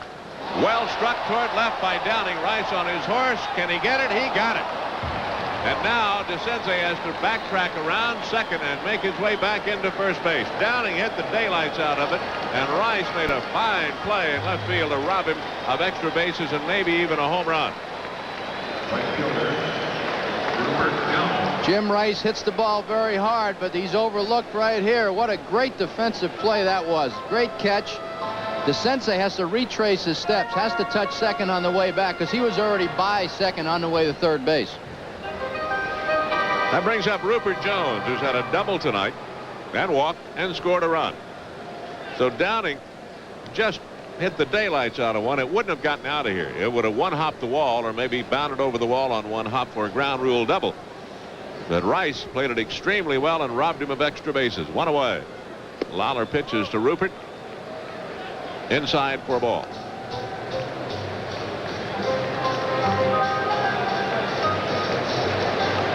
Rupert's double came back in the second. He tried to stretch it into 3, and they threw him out at third.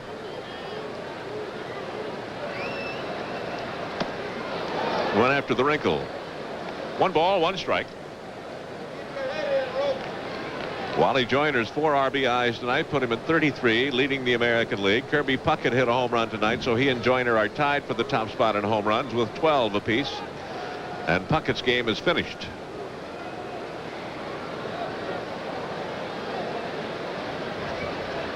One pitch coming to Rupert Jones. Down too low for a ball. 2-1. 7-1. The Angels leading Boston. 7 runs on 7 hits for the Angels. A run on 4 hits for the Red Sox.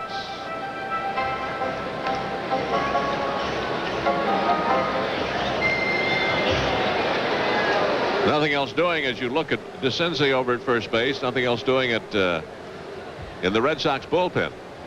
Nipper works down and away for ball 3. 3-1 to Rupert Jones. 1 out here in the 5th inning. They're really seeing a different type pitcher than they had in Nipper, with Lawler throwing the upper 80s and Nipper just trying to nibble here and there. Rupert lays off a pitch up and in and draws a walk. Second in this inning given up by Red Sox pitching. That's 6 walks given to the Angels tonight. 2 by Lawler in this inning. A reminder to you, Angels baseball is brought to you in part by Toyota, who offers a full line of 1986 cars and trucks. Who could ask for anything more? Marty Barrett coming in to join the conversation of catcher Rich Gedman and Lawler. First and second, 1 out.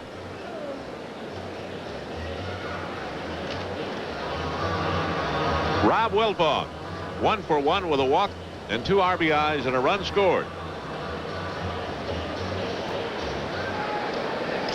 And what you were saying, Joey, standing true here as Gene Mock stays with Wilfong rather than changing to a right-handed batting second baseman. Well, the lead will make you do that. It'll let you do that more so than make you. Wilfong takes a strike, fastball at the knees.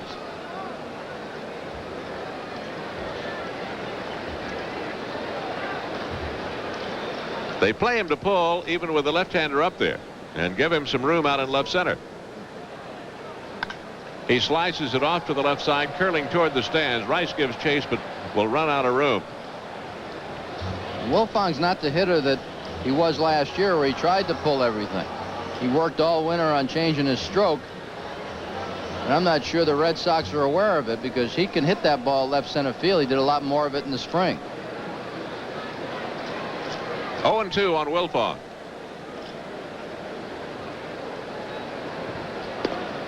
Tried to get him to go after a low breaking ball. 1 ball, 2 strikes.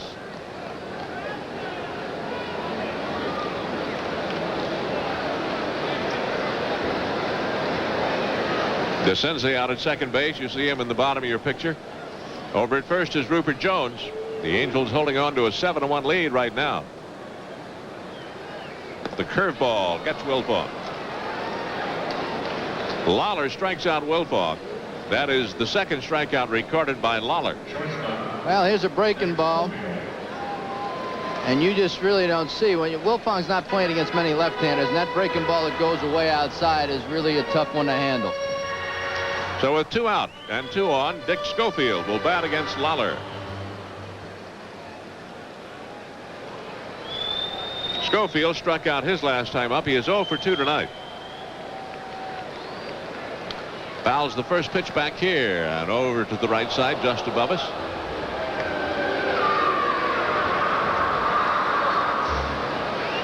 Bob Boone on deck. Schofield's first time up hit the ball pretty hard to left and flied out to left, but struck out in the 4th inning. Chance to pick up an RBI here. DeCinces at second, Rupert Jones at first, and Lawler steps off.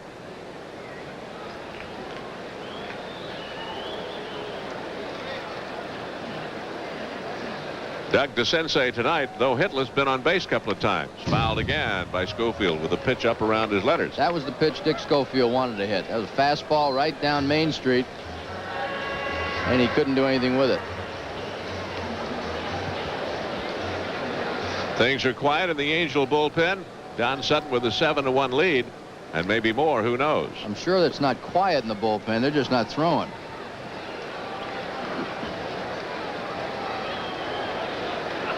Schofield looks at it low for a ball. Dick batting at .278. 1 ball, 2 strikes.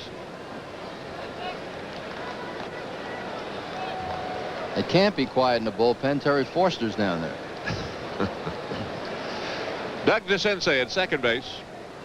Rupert Jones on at first with 2 out. Schofield hooks it hard but foul off to the left side.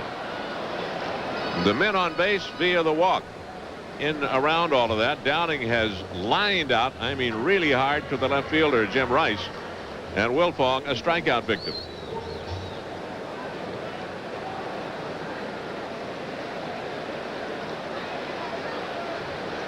Dick Schofield just appears to me like a lot more confident hitter.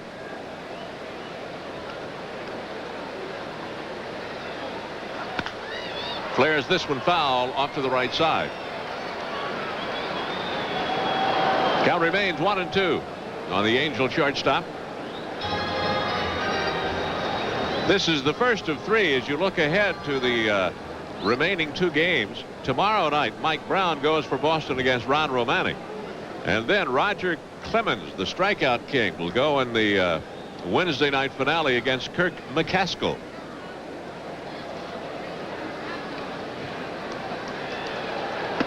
Schofield moves away for 1, 2 balls, 2 strikes.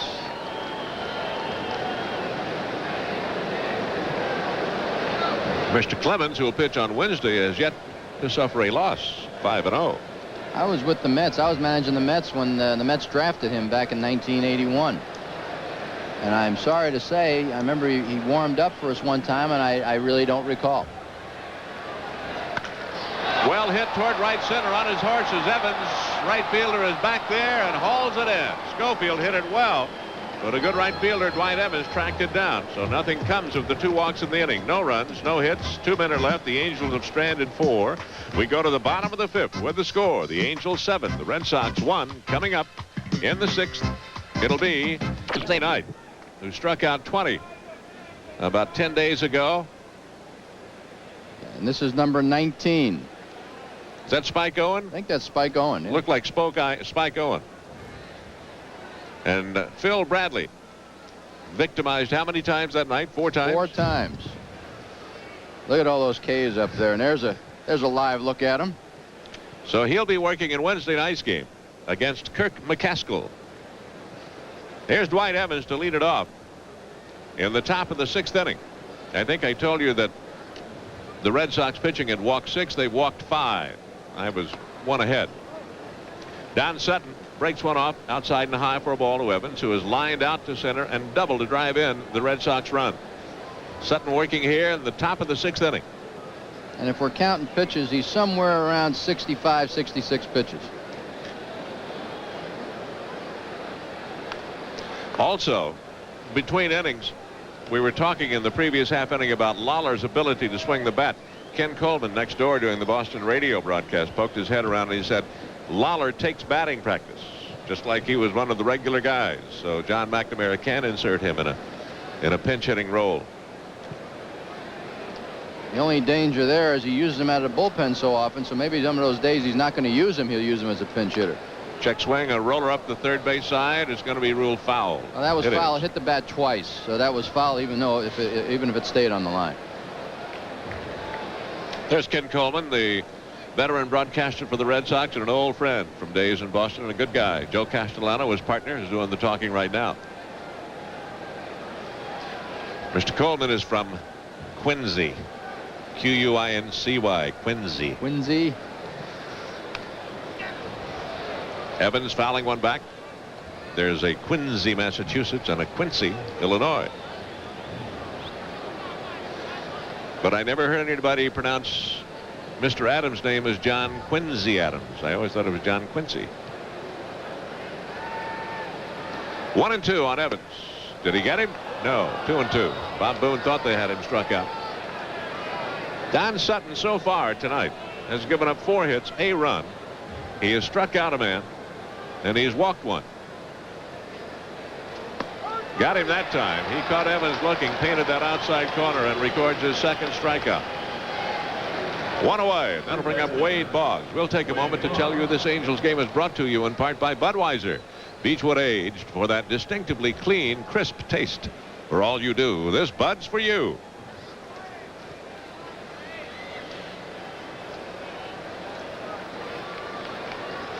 Wade Boggs is flied to left, grounded out to third. Looks at a strike.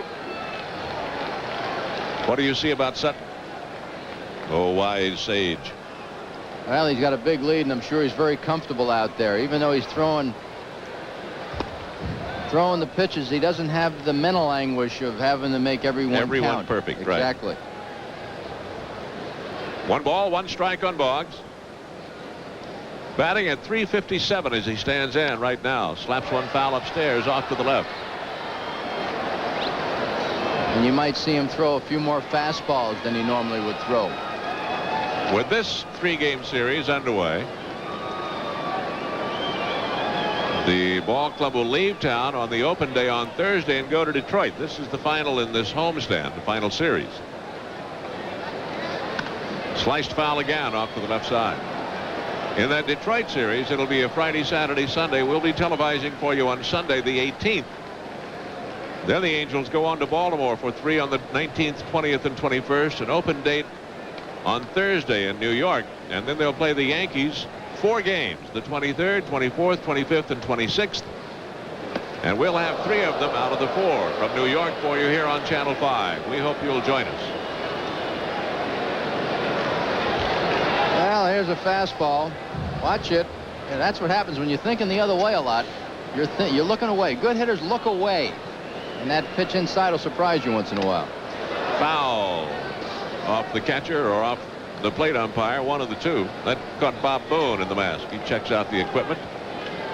Got his cage rattled. 2 balls, 2 strikes. Makes your ears ring a little bit, too.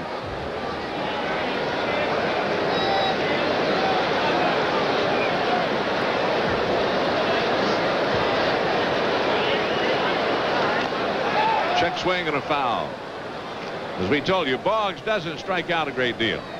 He's only struck out 4 times since opening day. He had a rather bad opening day. Struck out 3 times. Since that time, only 4. You've heard the story, I'm sure, about all of the various recipes of chicken that his wife prepares for him. Allegedly to help him become a better hitter. He rolls one out towards second base. Wrong recipe apparently today at lunchtime. 4-3. Boggs rolls out, 2 out. That'll bring up Bill Buckner. They won't let him cook in his room. I guess not. Always puzzled me when he was hitting .380 and .360 and so on. Half of that's got to be on the road. Well, maybe she packs him a lunch.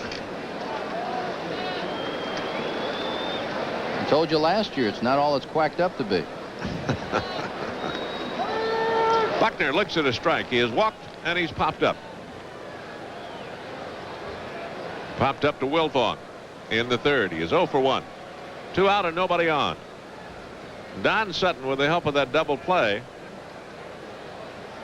that ended the 4th inning.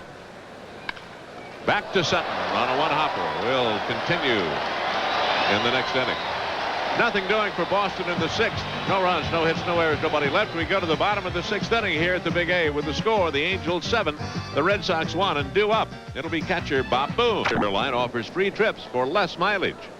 Bob Boone looks at ball 1 from Tim Lawler. Boone has lined to the shortstop. He is lined out to the 3rd baseman. Just hit one right on the nose the last time. He takes a strike there from Lawler.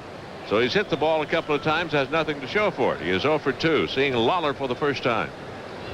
All 7 Angel runs charged to Al Nipper. Boone takes outside for ball. It's 2-1. We're in the bottom of the 6th.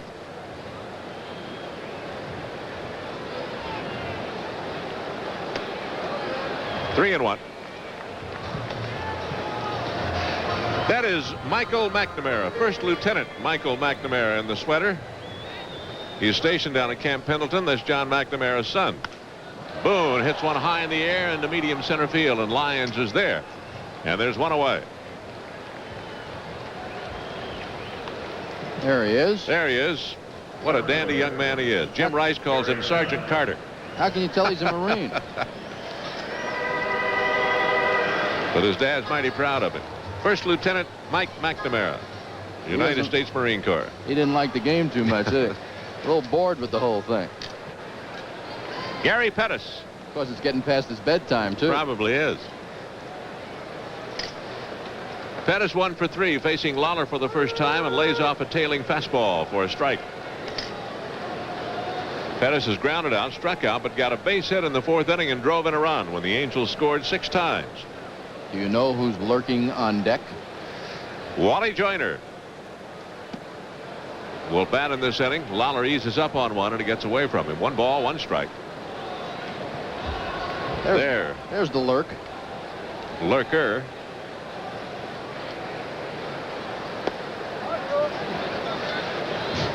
Start playing Jaws music behind him every time they show a picture. 2 balls, 1 strike on Gary Pettis. Over, but a bit low for a ball. 3-1. 25,000 plus paid here tonight at the Big A. Mr. Lawler with the makings of a beard, it appears. Well hit towards center field. Lawler will get back. However, it's hit high enough in the air to allow him room. He takes care of Gary Pettis, and here comes Wally Joyner. This is what he did the last time up there. This was his 2nd of the night.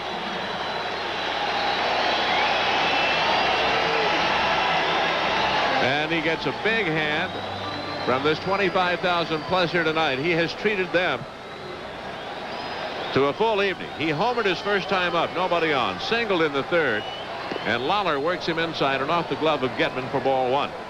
And then he homered in the 4th off Nipper. 4 RBIs tonight. He's now tied for the league leadership in home runs with Kirby Puckett, who also hit one tonight for Minnesota. And the rookie outfielder from Oakland, Jose Canseco, did not homer, but he is right up there with him. He has 10. Have some crop of rookies, not only in the American League, but the National League also. Goes after the breaking ball and doesn't get it. 1 ball, 1 strike. Joyner batting .331 right now. And 33 runs driven in to lead the American League in RBIs. Again, the breaking ball, 1 and 2. That's the column that gets you it impresses you a great deal, that RBI column. That's what it's all about when you're hitting in the lineup 2nd, 3rd, 4th, 5th. You want to knock in runs, and he's done it. Came back with a fastball and just missed with it. 2 and 2. The one thing about this fella, he has handled the good days with the bad days equally well, it seems. Breaking ball raked off to the second baseman Barrett, and they're finally going to retire it. They do. 4-3. And Wally Joyner is finally out.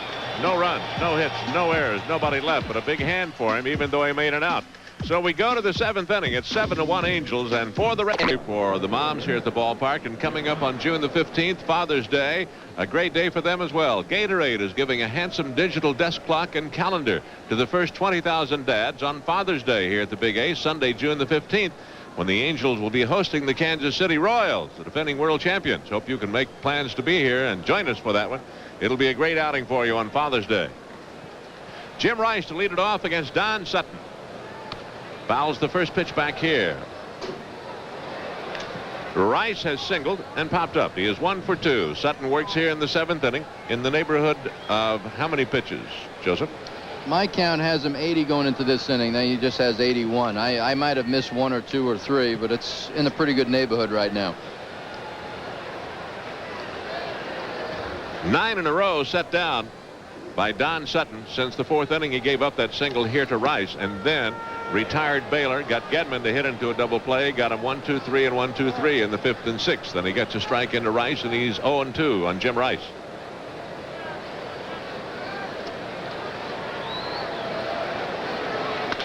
To the shortstop, Schofield. Hit hard enough, he didn't have to make any kind of a charge. He flips it across in time to get Rice. 1 away, and that'll bring up Don Baylor, who was struck out and flied out to left. And Don Sutton has gone to the fastball a lot more. Not that he can't get the curveball over, but the fastball, they'll swing at the fastball more so than the breaking ball, and that's what he wants right now. He doesn't want to strike people out. He wants to get them out. He has recorded 2 strikeouts. Misses high to Baylor for ball 1. He has walked only 1 man, and that was a 2-out walk in the 1st inning to Buckner. His strikeouts, he got Baylor in the 2nd inning and Evans in the 6th, and misses low to Baylor, ball 2, 2-0.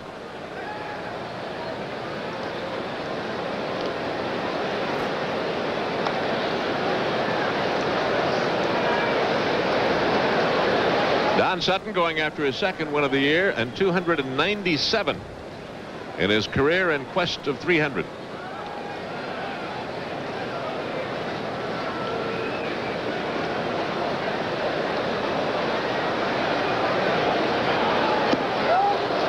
Check swing on a breaking ball. Did he go around? A strike. 2-1.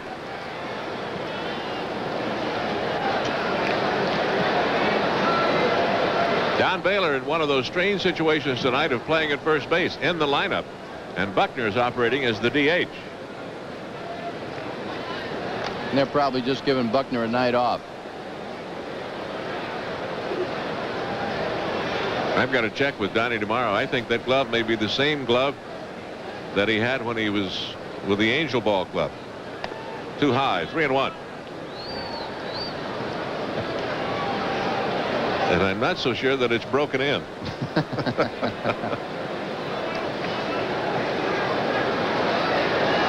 Sutton ready with a 3-1 pitch to Baylor. Full count. 3-2. Downing in left field. DeCinces back at third. Few steps off the line. We're in the seventh. 3-2 right here. He might want to throw him a fastball, but I'm not too sure he will. He jammed him with it. Behind short. Back goes Schofield. Dick makes the play, and he got inside on Baylor. Baylor might have had the same idea, though I doubt it. He just got jammed with it right up around the fist and popped out for out number 2. Well, that's it. You want to pitch Baylor inside, but you want to make sure you don't make a mistake. If you make a mistake 3-4 inches, the ball's out of the park. The catcher, Rich Gedman, is up there. Takes one high from Sutton. He is fouled out, and he's bounced into a 4-6-3 double play. The Angels have turned only one. The Red Sox have not turned any. Toward first, but foul.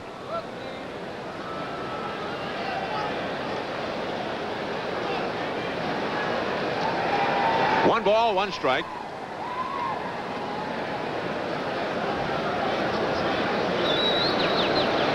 Gedman started the night batting at .286. He's dropped a point or two.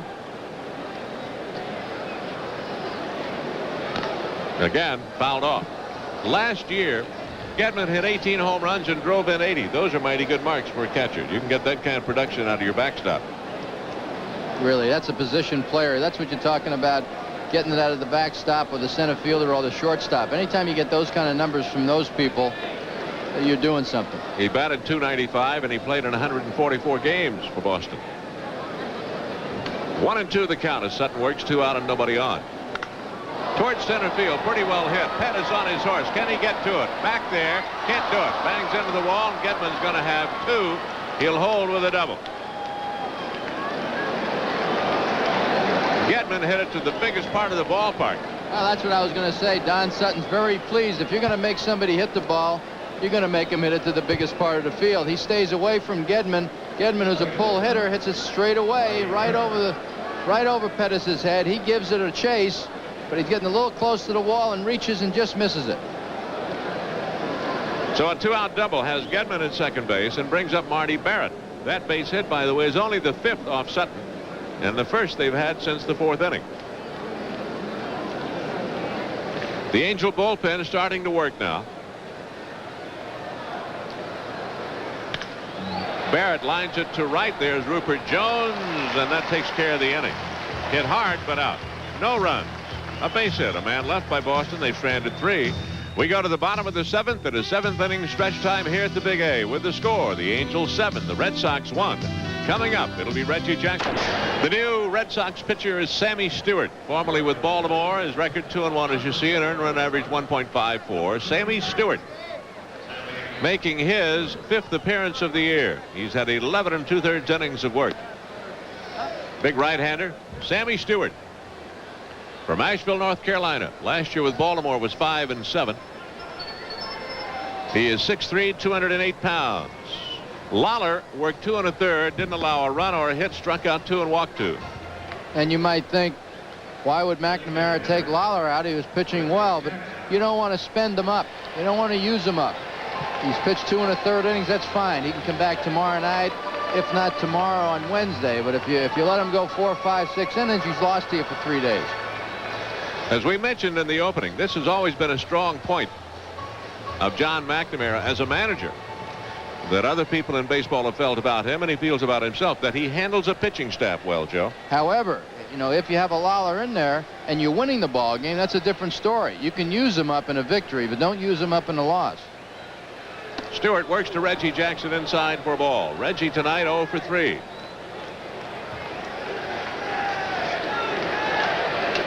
There's John. Stewart runs that fastball away from Reggie Jackson for a strike, and it's 1 ball, 1 strike. John McNamara trailing 7-1, but he has his club in first place coming in here tonight to face the Angels, another first place club.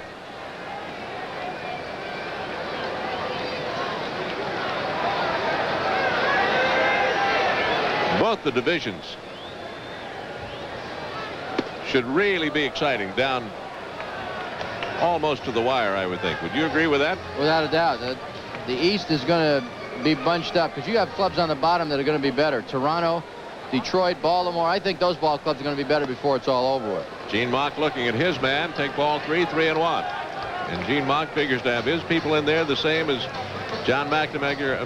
John McNamara figures to have his people in there. Gene Mock just feels that John Candelario will be pitching before the All-Star game, which is really good news. Reggie takes ball 4. Stewart issues the 6th walk. The 6th walk given to the Angels tonight.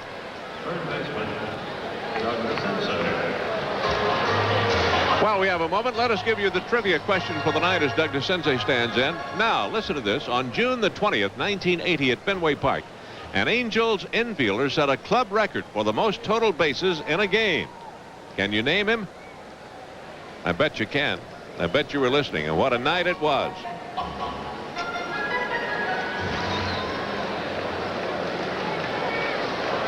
Doug DeCenze has drawn a couple of walks and popped up. He scored a run, and he fouled Stewart's pitch back for strike 1. And, you know, caught up in the hoopla of Wally Joyner and Don Sutton.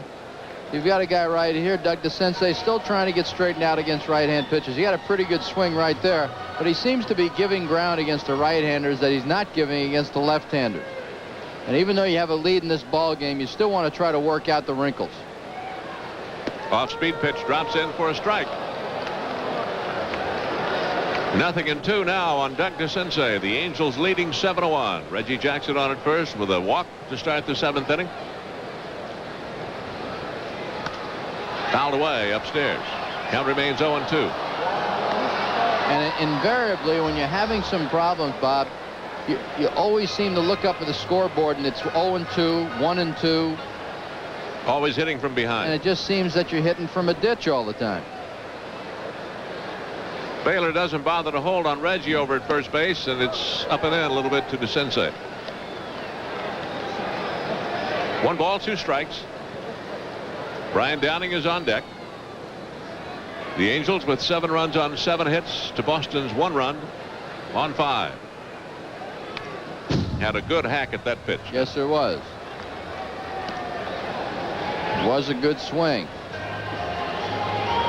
Here's a man is in the middle of the lineup, and he has to be productive. He's hitting cleanup tonight. He's going to be hitting 4th or 5th in the lineup the whole year. And Gene Mock needs production from him.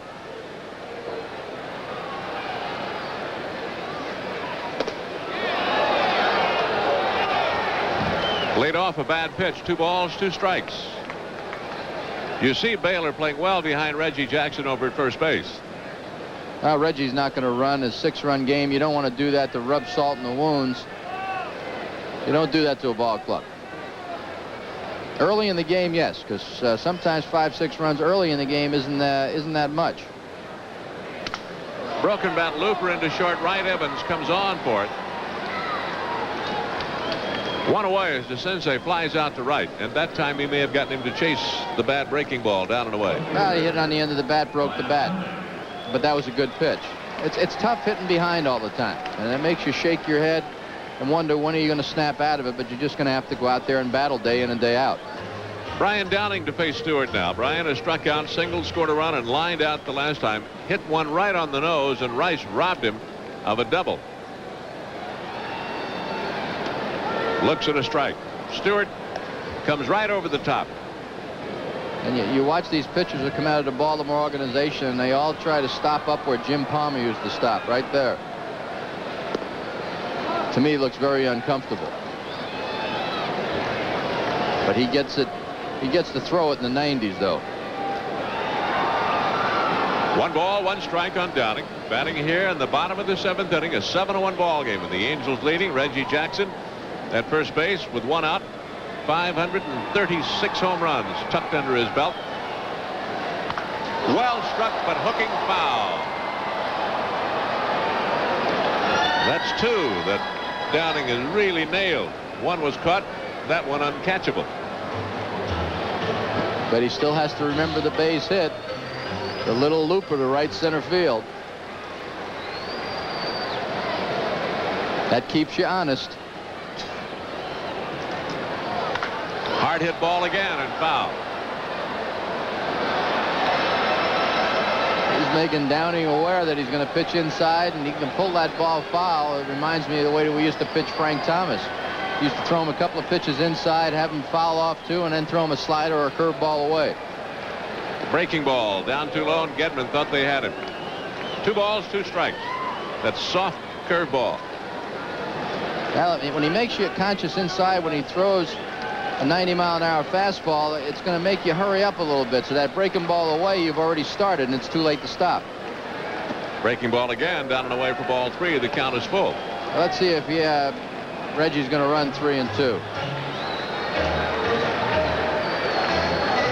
This doesn't count as a steal. When you run the base runners 3-2, that's not rubbing salt in the wound.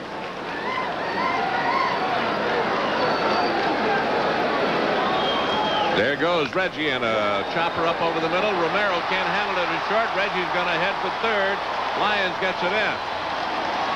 It'll be a base hit for Brian Downing. After smoking a couple foul, he bangs one over the mound and under the glove of the shortstop into center field. This game of baseball has a way of evening things out. There's a tough pitch to hit. He had nowhere to hit it but into the ground, and it scoots on by. Right there, Romero was hoping the ball would stick in his glove, but no such luck, as you see Reggie coming in the second and round it and winding up at third base. So Reggie is at third. On at first is Downing. First and third and 1 out, and the batter Rupert Jones, who's had a double and a pair of walks and a run scored. He is 1 for 1. Starts him with that slow curve, and Gedman blocks it, keeps it in front of him. No advance by the runners. Oh, Gedman did a good job of just keeping the ball in front of him. That's the important thing. You know that as a former catcher, right? No, I always had my back to the plate. I was going back to retrieve them at the backstop.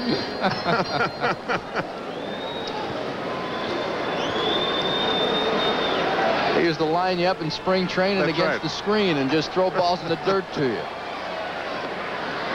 And the worst part was every once in a while they'd throw one for a strike and it would hit you right in the chest protector because you were already on your way down to block it. But that's when the coaches wanted to be funny. Reggie Jackson over at third base and Brian Downing at first. Rupert Jones waiting with a 2-ball, no strike count. 1 out. Angels with an opportunity to get some more. They lead 7-1. Rupert takes inside for ball 3. It wouldn't surprise me one bit if Rupert doesn't have the green light. 3-0, figuring Sammy Stewart's going to throw him a fastball down Main Street and try to knock in a run. Turned it over, ran it away from him for ball 4. That is the 7th walk given to the Angels tonight. The 2nd in this inning by Sammy Stewart. And Rob Wilfong, who has driven in 2 runs tonight, has been up there one other time with the bases loaded and singled to drive in a pair. He is 1 for 2, struck out his last time, drew a walk his first time up in the 2nd. As we said, singled in the 4th with the bases loaded, and he's up there in the same situation.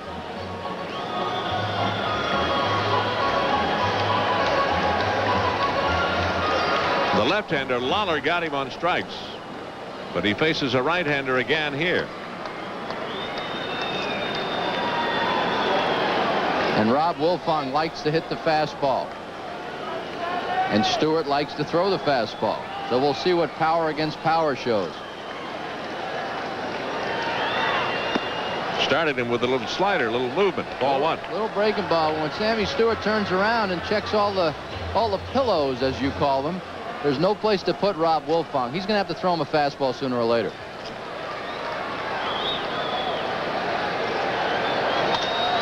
Hit high in the air to right. It won't get out. Now, what do you do? Evans can throw. Reggie's at third. He tags. Here he comes. Here comes the throw.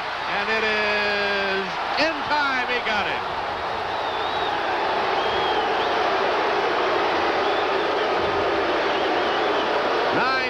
On the double play, Reggie tagged out by Gedman. We knew Evans can throw, one of the best in the game. No run. On one hit, a couple of walks, 2 men are left. The Angels have stranded 6. Nothing comes out of the bases loaded situation after 7. It's the Angels 7. The Red Sox 1, due up in the 8th. Here's the play again. Wilfong does get the fastball, but gets under it just a little bit. And as you pointed out, Robert, here's a man with a good arm, knows how to play, gets in position to throw, and gets the crow hop. Reggie takes off, which is a good play. It's going to be close. Reggie tries to avoid the tag with a tough slide to the outside portion. He might have been safe. I'd have to say Reggie was safe. It looked like he came under the tag. He thought he was safe, didn't get the call, so it remains 7-1. And you see Gedman will take another peek here, and after Gedman tries to make the tag, he looks at the umpire to see if he got away with something. He misses the tag. Look at him. Look at Gedman. He looks at the umpire. The new Angel pitcher out there is Terry Forster, coming in to nail it down if he can for Don Sutton, who leaves with a 7-1 lead. Broken bat off the left side. DeCinze will play that one. And Lyons is out. Forster takes care of the first man that he sees. Terry Forster relieving Don Sutton. Sutton worked 7, gave up a run on 5 hits, struck out 2, walked 1, and was strong. And he had how many pitches, Joe? I have 92. He might have been 95, but you can see what Gene Mauch is doing. He gets around 90, he's gone if he's leading the ball game. Terry Forster making his 13th appearance. That is the most on the ball club right now. Into short right field, back goes Wilfong. The second baseman backpedaling makes the play, and Ed Romero is down. Well, one thing Terry Forster will do, he'll come in and challenge you. He has some problems when he first comes in about running the count to 3-2 or 2-2 or getting the count up there. But right now he's throwing strikes and saying, I've got a 6-run lead. Let's see you come get me. Forster has retired the first 2 men that he has seen. He works here to Dwight Evans. Evans with a double and an RBI tonight. First time up, he lined out to center, struck out his last time, caught looking by Sutton. That's what a manager likes to see. You have a lead, throw that first pitch for a strike. Because Boston is taking a look and see if they can get some base runners. Nothing doing out of the Angel bullpen now. Forster has come on, everything quiet out there. They're looking on. He's retired the first 2, goes 1-1 here on Evans. Sailed it away. Everything's quiet in the bullpen. Forster's in the game.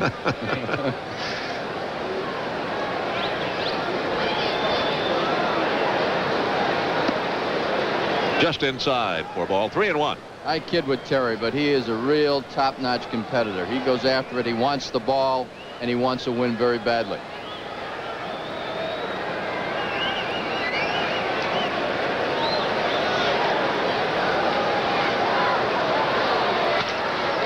Wilfong can't get it. Evans has a base hit. Hit the ball on the nose. Evans landing it out of the reach of Wilfong. His second hit of the night, only the 6th by the Red Sox. Well, you have to earn your way on, and Dwight Evans does. He hits a fastball the other way, and he really hits the ball hard. Wilfong had no chance at it. A 2-out single by Evans. Wade Boggs up there, 0 for 3.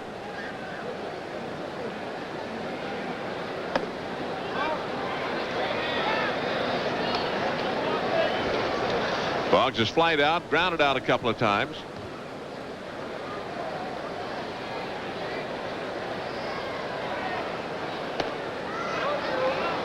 This is what I was talking about, Terry Forster. Sometimes in his anxiety to throw strikes very quickly, he gets a little out of rhythm and he falls behind in the count.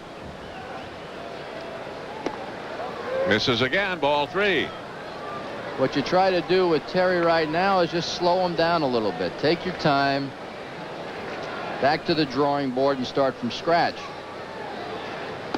There's a strike into Boggs. 3-1.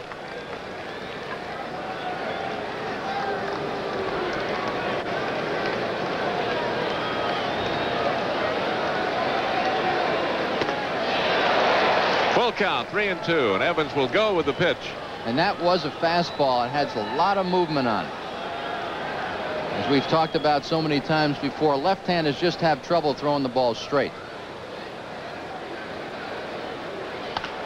Back to Forster on a nice fielding play, and he guns it over to Joyner. That takes care of Boston in the 8th. No runs on a base hit. They leave a man. They've stranded 4.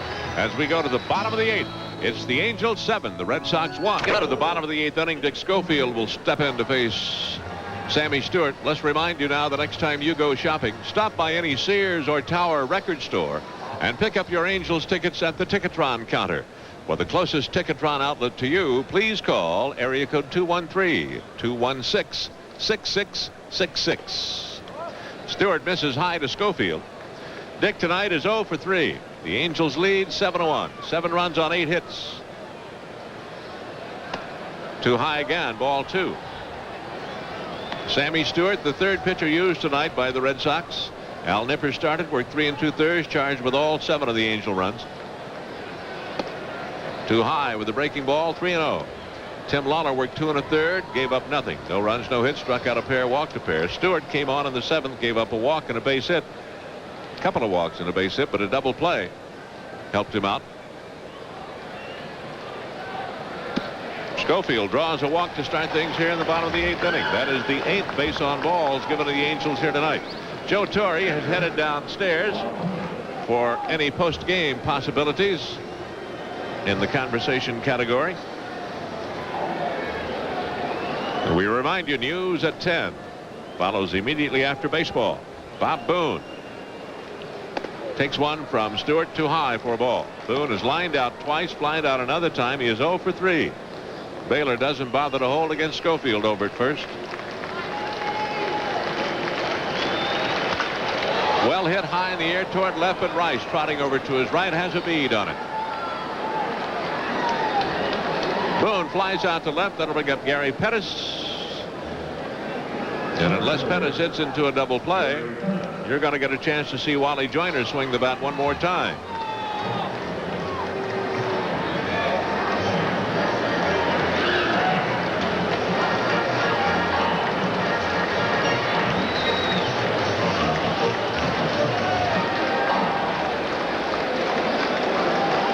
Gary Pettis has had a base hit tonight, 1 for 4, with an RBI and a run scored. Takes high from Stewart for a ball. This is the first of 3, the final 3 games in this homestand. And tomorrow night, Ron Romanic faces Mike Brown. And then Roger Clemens will go against Kirk McCaskill Wednesday. Hit hard again toward left, chasing Rice back. But he's there to make the catch, and again Schofield has to retreat. Pettis is down, and here comes Wally Joyner. Wally has homered twice tonight, driven in 4 runs. He has singled another time. He is 3 for 4. The only time they got him out, Lawler got him on a ground ball to second base in the 6th inning. So the youngster from Georgia's had another one of those nights. He leads the league in RBIs with 33. He's a co-leader in home runs with 12, hitting 2 here tonight. His first at bat off Sammy Stewart. Looks at a strike, a fastball.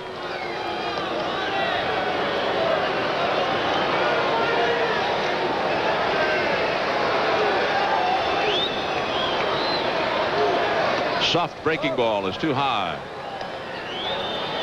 1 ball, 1 strike. As you look to the Boston 9th inning, Buckner, Rice, and Baylor are due up there. Fouled away. It's funny, you look back at the pregame interview that Joe Torre did with Wally Joyner. And he says, well, I don't swing for home runs. Says, you don't do that. The guys that hit 500 or plus, like a Reggie Jackson might, maybe 100 times or so, but you don't really swing for them. And the first thing he does is homer the first time he's up, and he homers the 3rd time he's up. Stays alive here off Stewart. 1 ball, 2 strikes. In some other baseball, Toronto leading Oakland by a score of 4-2. Top of the 7th, Barfield is homered for Toronto. Seattle leading Milwaukee 5-0, bottom of the 8th. Henderson, Yeager, and Henderson. Henderson's hit a pair.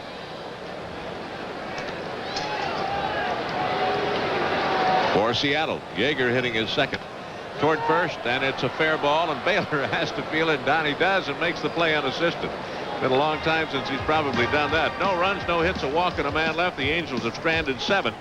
As we go to the top of the 9th inning here at the Big A. The score, the Angels 7, the Red Sox 1. And a reminder to you before we wrap things up for this evening. Guests during today's and tonight's game will receive a Bass shoe wardrobe from Bullock's Department Stores, who feature the Gaucho, a genuine leather Hirachi.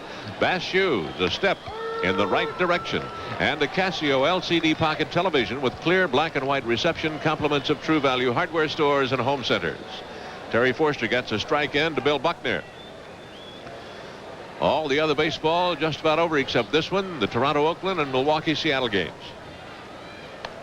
Check swing and a foul off the bat of Buckner, ducking away from a pitch up and in from Forster. They've battled each other a few times. In other American League action, Texas won big 19-2, so the Angels need a win tonight to keep pace with the Rangers for the top spot in the West. Baltimore beats Chicago 4-3. The Yankees beat Minnesota 9-8. Kirby Puckett hit a home run. It's his 12th. So he and Joyner are tied. And Kansas City beat Detroit 6-5. Check swing, looper, kind of a half swing really, and it's going to be Schofield who makes the play on Buckner. Got him on that sweeping breaking ball, and he kind of threw his bat at it. So there's one away. That will bring up Jim Rice, who has singled one time tonight. He is 1 for 3. The bullpen is busy. Doug Corbett throwing down there. And I can't see who's tucked back into the corner throwing. In the Angel bullpen, Forster has retired 3 out of the 4 folks that he has faced, or 4 out of the 5 he's faced. Gave up the base hit to Evans and then got Boggs on the comebacker. Rice takes a strike. In the National League, Phillies beat Houston 5-1. New York over Atlanta 1-0. And Cincinnati beat Montreal 4-3. So that takes care of the other baseball. A ground ball to second. Wilfong takes it, throws to first. Rice is out, and they're 2 away. And 1 out more for Don Sutton to get his second win of the year and number 297 of an outstanding career. Don Baylor has struck out, flied out, popped up. Forster likes to work in a hurry. He's not going to give you a whole lot of chance to get set up there. When you put both feet down and level the bat, be ready. It's coming. Over but low for a ball. Don't forget news at 10 on Channel 5 immediately following baseball here tonight. Hope you'll be with us on Sunday from Detroit when the Angels take on the Tigers. It'll be the finale of a 3-game series up there. 2-0 pitch comes to Baylor. Too high, ball 3. On deck is a left-handed batter, Rich Gedman, the catcher.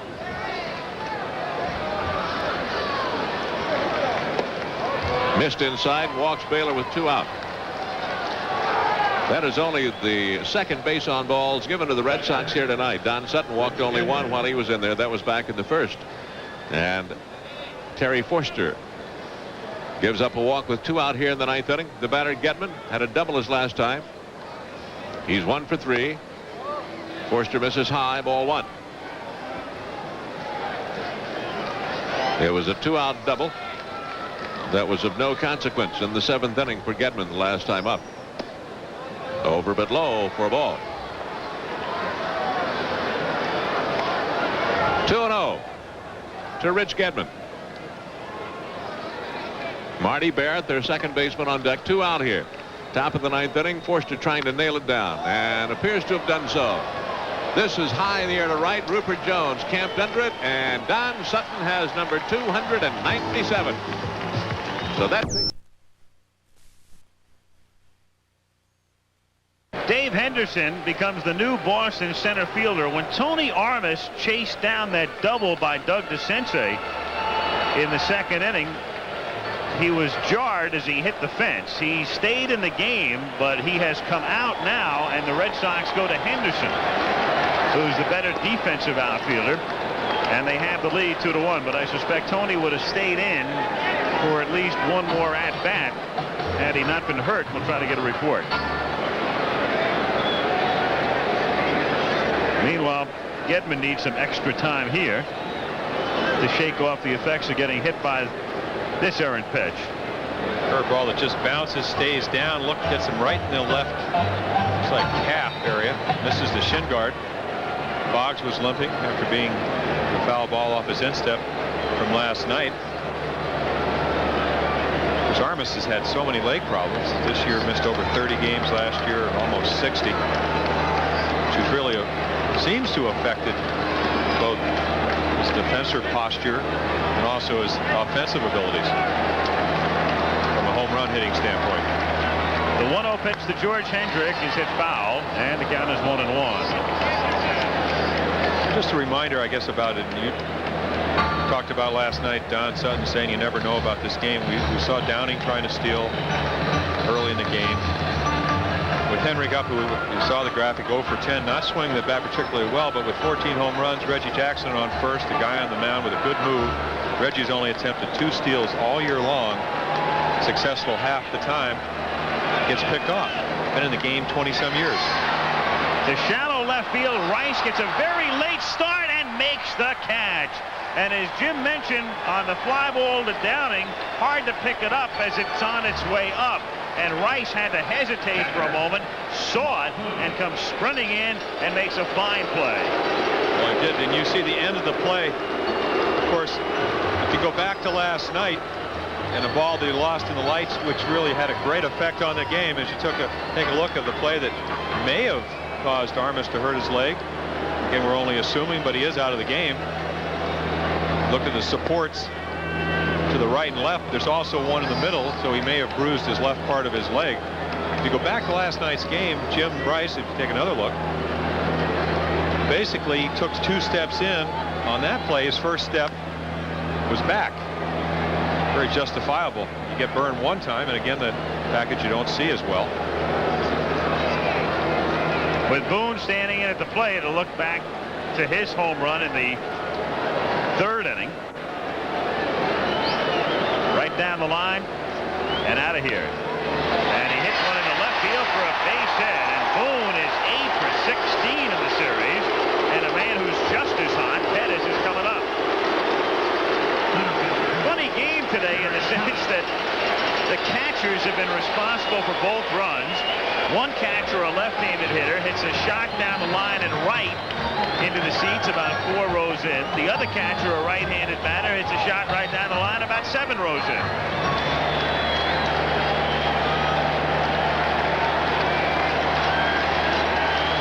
Two to 1 Boston.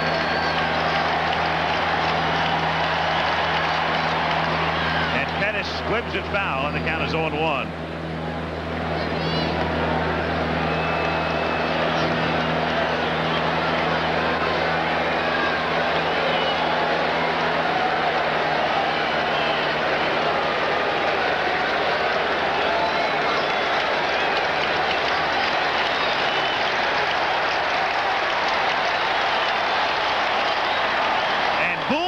Got picked off. It tells you something about Hurst's move. But again, Boone, 1 steal attempt, he was successful. He shouldn't be going anywhere. You just don't, other than trying to obviously get to third base on a single or to break up a double play. Bob doesn't have a lot of foot speed. I think Boone just set the record for shortest lead ever in a championship series game. Well, the normal lead for an average base runner is like a step and a half. I think if Bob Boone had taken a step and a half, he would have been in foul territory. That's how short his league was to get back to the base. He's just tied his own record. To center and right to Henderson. And that's out number 2. So Boone remains at first, and now we go back to the top of the order in Burleson, who has grounded out and sacrificed.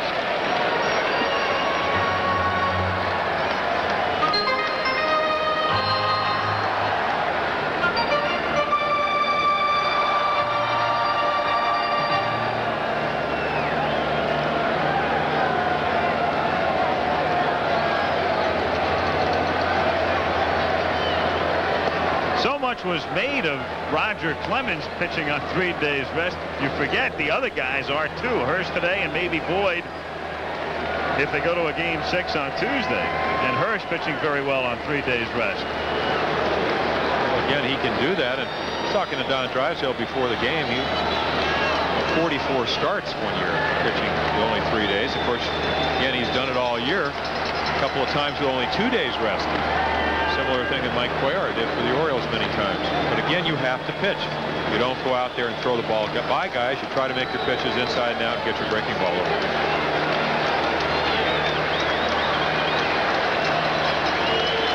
1-1 pitch. One hopper fielded by Boggs. Then there's the fourth to end the fifth. 2-1 Boston, end of 5, and we'll be back returning to Anaheim after this from your local.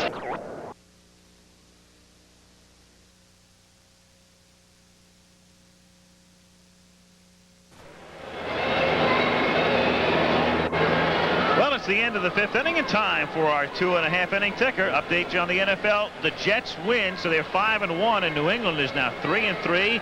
Miami defeats Buffalo, so the Dolphins rebound and hold Buffalo to 14. Cleveland knocks off Kansas City. Browns are 4-2. Dallas shocking Washington, shocking in terms of a 24-point victory. Chicago tries to stay unbeaten, leads Houston. Atlanta knocks off the Rams. New Orleans over Indianapolis by 3. Cardinals get a win over Tampa Bay. Detroit knocks off Green Bay by 7. And Seattle leads the Raiders early. Philly and the Giants, no score. Minnesota, San Francisco tied early. Denver, San Diego tied early. Our 2.5 inning ticker for you. Boggs, 6th inning. 2-1 Boston takes a strike. Boggs, Barrett, and Buckner.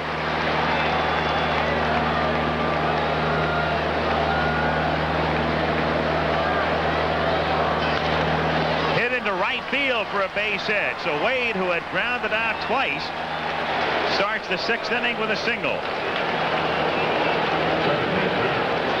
Well, first 2 outs are on curveballs. First time up, but second time up, another curveball. Look where it is, knee high. That's how you win batting championships. Pings it into right field. They play him around to left. Usually not that pitch, but usually the curveball he tries to wait on. That time he just ripped it into right field. Just, as we said, try to get something started for the Red Sox. Leadoff batters make it much more difficult for the pitcher to pitch. Barrett lays down a bunt, and it's a good one, and Witt tries to go to second and does, and Boggs can't believe the call. What a gamble by Witt, and it pays off for him, and McNamara comes out to argue. Not a bad bunt, but a great play. Witt quickly off the mound and gets the call at second. Larry Barnett made the call. And naturally in Boston, they're going, oh, sure, Barnett. Well, one thing Wade can't do is run. Take another look. I don't really know if he was out or safe. Schofield makes a nice stretch. It's a force play. Throw is low. Like he did have him. Not a great angle. Looks like Schofield receives the ball. You'll probably be able to tell here. Again, it's a force play. All you have to do is catch the ball. Just a second before Barnett made the right call in my estimation. Yeah, it looks like it. It's also a headsy play by Witt. As you said, he got off the mound quickly, took one look. We talked about Boggs getting hit in the instep last night, limping around in batting practice. No doubt the difference between being safe and out. That and a great play by Witt. Buckner takes outside. 1 ball, no strikes.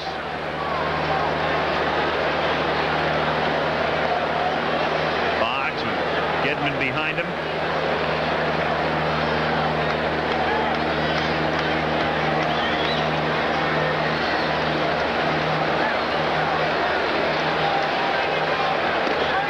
Got the corner, and Buckner angry over the call.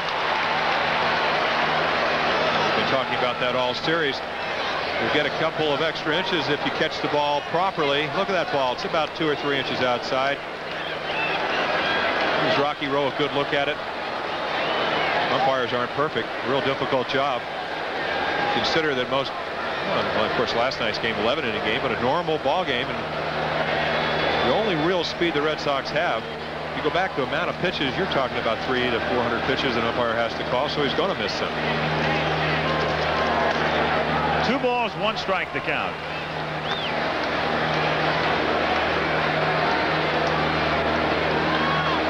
Witt, a tall pitcher at 6'7". Really not. You'd think he would have a long, deliberate windup, but the leg kick is not that high. And again, Bob Boone throws so well, quick release. So Barrett thrown out 7 out of 15 times. Maybe running. But if you do, it's a calculated risk, especially with Buckner and then Rice and then Baylor. I'd like to add to that lead. Don't want to have a runner thrown out. Take the bat out of a lot of hitters' hands. And now it's 3-1. So now Latchman sends out the sides in third. Buckner checking and watching as Barrett also takes a look at Rene. 3-1. 1 down. Buckner, good contact hitter. I send him. What do you do? It's a good question. He doesn't strike out much, as you said, but he is not going, and it's a little squibber. Witt fields again to second, in time there, and Witt helping himself for the second consecutive play.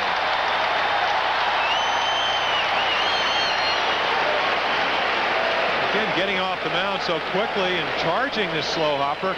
Right there, he comes up.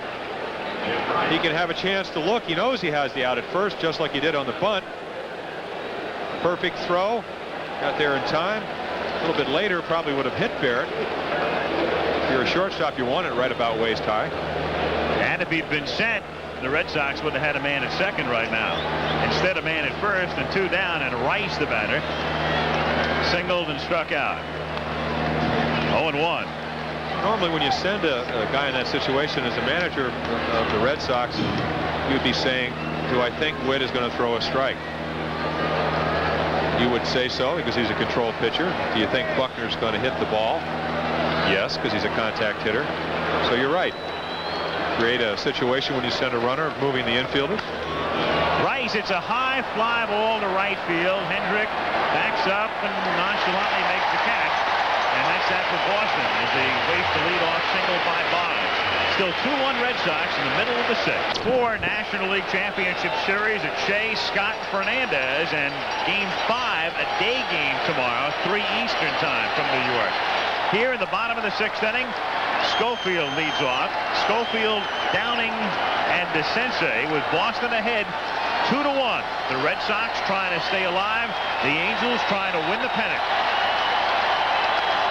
Liner caught by Owen. One shortstop lining to the other. 1 away. And that's the second time now that Schofield has had a line drive flagged down by a Boston infielder. Boggs robbed him of a hit in the 3rd inning. Robbed him of a hit in the sense that he hit a shot even though Wade was right there. Schofield swinging the bat very well, but he's 0 for 3. Downing with a count 1-0.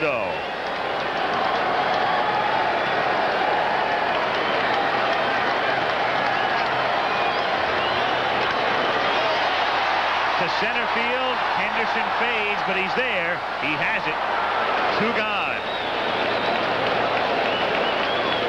Hurst has given up a total of 5 hits and some shots as well, but he's taken the team into the 6th inning. And you can't ask too much more of a starter. You want him to give you 6 or 7. Except in this particular case, with Giraldi having pitched last night and the night before as well. And we already talked about the rest of the bullpen. Don Drysdale talked to John McNamara in the pregame show. He said Nipper would be the long man. We're past that point as DeCinces takes a strike. He also mentioned that Sammy Stewart was slightly injured yesterday, and Sammy, one of the setup men, would be a question mark. 0-2. So what McNamara would really love, well, he'd love a complete game. That's what he'd really love. Well, what he'd love is some offense, so it could make it easier for Bruce Hurst. But again, there have been some balls hit hard. First 2 outs this inning. but he's still changing speed. Still not afraid to throw his fastball. First pitch to Sensei here, the fastball, and comes back with a forkball. So he's pitching. Hasn't gotten away from his game plan. You wonder about some of those long fly balls the next time around. And I think if I was one of his teammates, and I was a Red Sox, I'd be thinking about that too. 0-2 on DeCinces, who doubled off the wall and then hit one off the end of the bat in the air to left field. And this one is hit in the air to right center field and up the gap for extra bases. DeCinces will pull in at second with a double. Funny, he hit a ringing double in the second, just missed his pitch in the fourth. Didn't hit that one particularly well, all things considered, but it carries to the gap. Proficiously played. And from overhead, can't really see the position, but you see DeCinces go with it. And then the result, fly ball where over Evans' head between Henderson. What that tells me is that he made a good pitch, but his ball's not moving a whole lot. And again, this could be the difference between pitching on 3 days rest and 4 days rest in between. Rich has struck out twice. 0-1.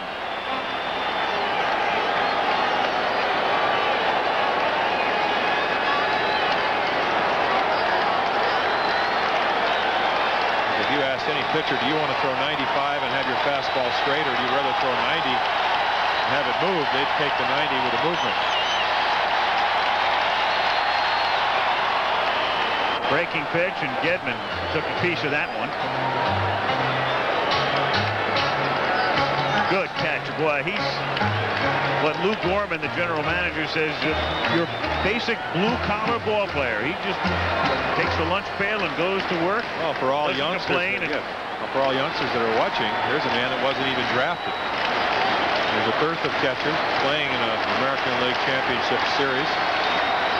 One of the finer catchers from a hitting and defensive standpoint in the American League. Yet he wasn't even drafted. Yet got to the big leagues. 0-2 the count. Fastball high. 1 ball, 2 strikes the count. With Grich hitting DeCinces at second base. There's Doug, the tying run with 2 down. 2-1 Boston in the last of the 6th.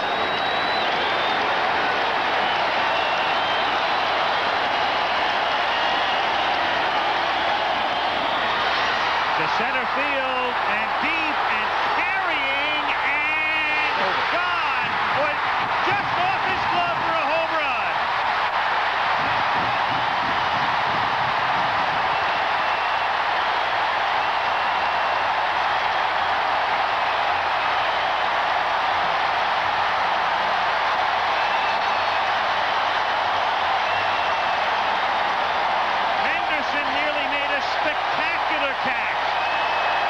It deflects off his glove, and the Angels lead.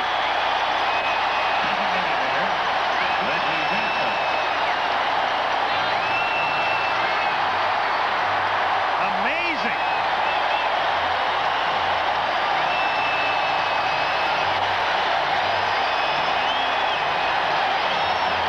And it's a daytime home run in Anaheim. At night, it's in the park by 10 feet. Curtain call.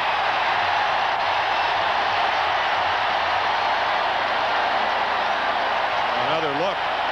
It's back real well, and right here the wall comes into play. Ball right in the middle of the glove, and then the impact of the wall. If you're an outfielder, you sense where the wall is, but you don't know when you're going to hit it. And what's amazing, too, in that replay is that if he doesn't touch the ball, it looks like it's going to hit the top of the fence and stay in for a double. Fairness to Dave Henderson, he's fighting the sun. Ball was hit a long way. Again, have a look at Bobby Grich, game winner last night. 2-run home run to put him ahead today. Well, you can't take anything away from Henderson. It was a tremendous effort on his part. It's just an unfortunate thing for Dave and the Red Sox that he winds up actually tipping the ball over the fence, in essence, as Reggie fouls it back. 0-2. It's really almost all the truly great outfielders that I've ever seen played or played on teams that I've played against or with have an innate sense of where the wall is. They can take that extra step to the wall. You see Reggie go down for the third out. So 2 runs, 2 hits. The home run. Anaheim Stadium is rocking. And California in another wild one, leading Boston by a score of 3-2. Another look at what may be one of the more memorable plays of the 80s. On the Angels, the Sensei and Grich. Well, we saw 2 home runs earlier in the year. You saw another one just then. But again, you're right in the heart of their Boston lineup now. If you get to the 9th inning, they're going to be batting again. You would think the Angels would have the edge. Donnie Moore did not pitch last night, but he's had a bad shoulder. So it's going to be very interesting. And game is not over. Witt's pitched extremely well. So is Hurst. Obviously, if you're Bruce Hurst, you want that ball caught. But you got to make a great play to catch that ball. Wasn't able to do it. But they're in the game. And Baylor on a check swing fouls it away. And as McNamara put it earlier, we've got to score some runs. And they've gotten 2 today on Gedman's homer, and that's it. And the big men have still been pretty silent. Well, again, looking at Mike Witt right there, he's used to this.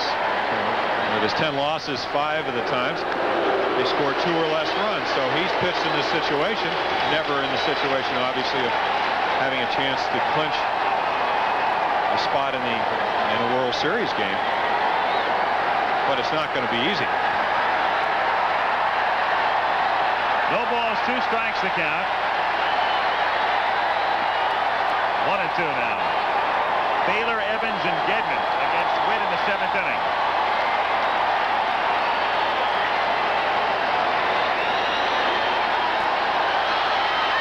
A wave at this point.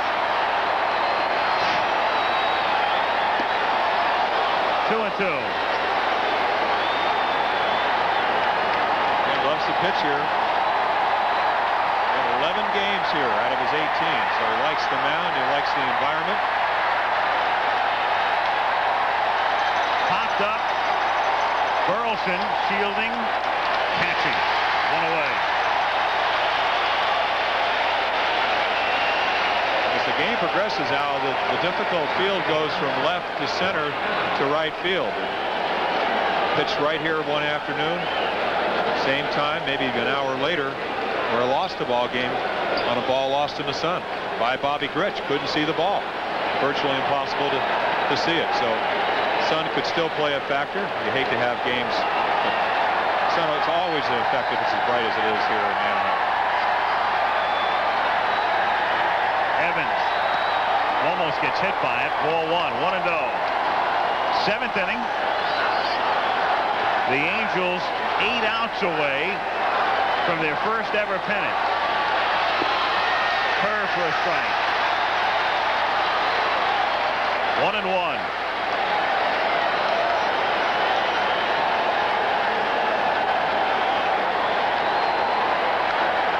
And that's popped up.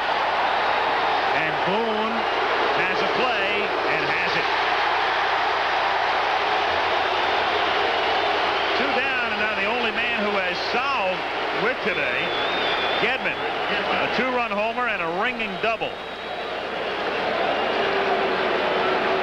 It was a ringing double. The home run, they're both on fastballs. And again, as we've said, Witt, a curveball, fastball, changeup type of pitcher, has faith in it.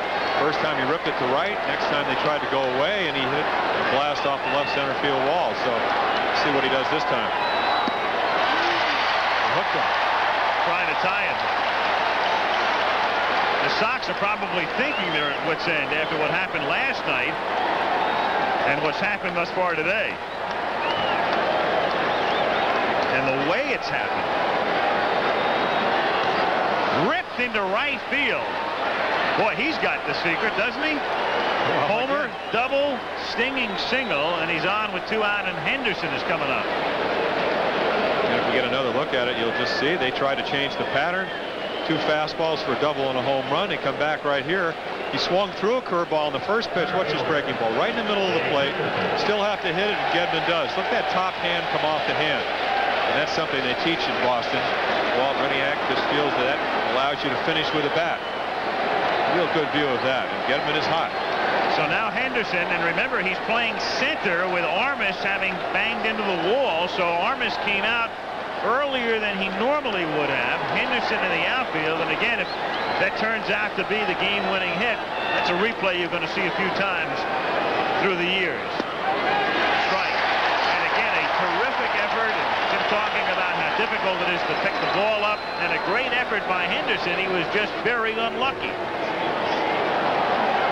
You think of Dave Henderson in the sense that he's been used in Boston. You think of him as basically a defensive replacement for Tony Armas, which is what he's been used. But 15 home runs on the year, has good power, it's a pretty good hitter. You make a mistake, you'll be trailing by a run here. You're talking about Mike Witt. 1-1.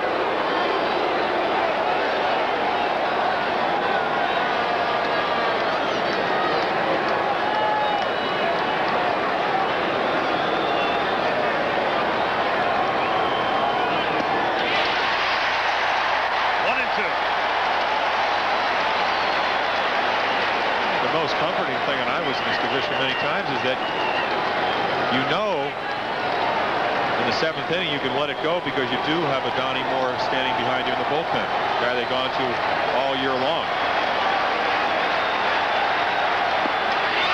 Down he goes with emphasis, and at the end of 6 1/2, 3-2 Angels. Bob Stanley comes out of the Boston bullpen as he picks up for Hurst. McNamara got 6 innings out of Hurst, and especially in light of the way the 6th inning ended, as you see Gritch's reaction to his home run, McNamara opting to go to Stanley here in the bottom of the 7th inning. Hurst pitched well, but he was not proving to be much of a mystery in the 6th. A couple of long outs, then the double and the home run, and thus McNamara compelled to go to the pen as Hendrick stands in. Hendrick, Boone, and Pettis in the bottom of the 7th inning. Foul back, 0-2. Stanley, who for so many years was the closer, he was the main man out of the bullpen, and now more of a setup man, and he's incurred the wrath of Red Sox fans this year because he's had a lot of trouble. But he's very much in a position like Doug Corbett was last night, where he does keep his team in the game, trailing by a run, gives him an opportunity to come back. And it's more difficult to pitch when you pitch infrequently. Little swimmer, tough play for Boggs, bare hands, too late. Best chance would have been for Stanley to field it, but he really had not much of a chance. Started to come down off the mound and then knew it was Boggs' play. Again, on a slider, which this pitch is, you follow through a little bit more. See, from there he has no chance. He calls Boggs. Henrik still runs awfully well across the bag. He runs awfully well, but they got a man who runs even better, and so Devon White comes in to pinch run for him. And White will stay in the game in right field. Devon White, who they tell us is as fast as Pettis. Actually faster from home to third, and that's really saying something. And this is definite bunt situation. Bob Boone with 12 sacrifices during the course of the year. Of course, you never know if it's definite or not. If a guy can fly, you have a guy that can sacrifice. You want to add to your lead. Highly likely. You would think he'd be bunting. And he does, and Stanley Fields looks at second, throws to first for the out. Aaron covers. Stanley knowing who was running. And Boone gets his typical tribute as he goes back to the dugout. Well, again, it makes it a lot easier to bunt a guy over if you know he can run. If that was a slow runner, Stanley took the look at second, would have taken the out at second. But White, with his excellent speed, without that, most likely would have had a force at second. Now Pettis, who has singled and flied out. 3-2 Angels, bottom of the 7th, 1 out. And Devon White, the runner at second.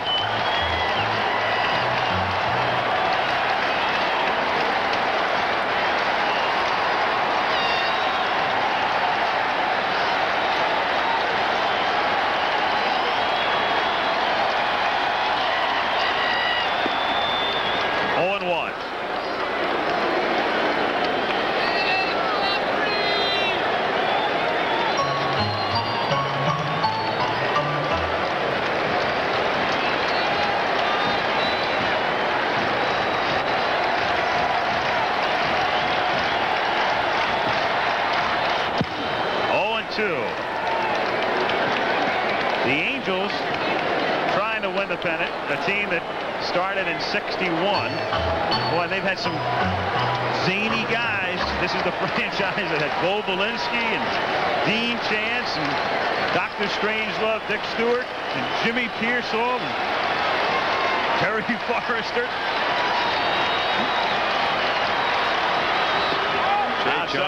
Jay Johnstone. Been a colorful and a storied, though relatively short past for a team that came in '61 as an expansion group.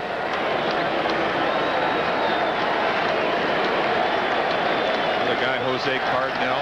Yeah. Managed at the outset by Bill Wrigley.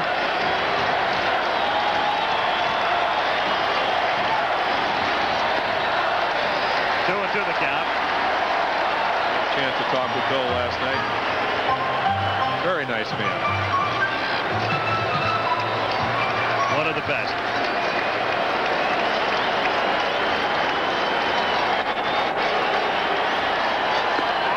Offers, holds up. 3 and 2 to count. And talking to Pettis, I said, really a great series. He said, yes. He said, the one thing I'm learning to do is what I can do and what I can't. Struck out 125 times. He said, one thing I can't do is swing the ball up in the strike zone. I just can't hit it. I have to try to discipline myself, and been able to do that in this series. And Pettis is on. Stanley's been watching from the bullpen and knows that. 3 and 2, went with a palm ball and missed. So a little bit of respect for Mr. Pettis. Now Rob Wilfong will bat for Burleson. Wilfong, who had platooned all season with Grich at second, will join around and Grich playing first today.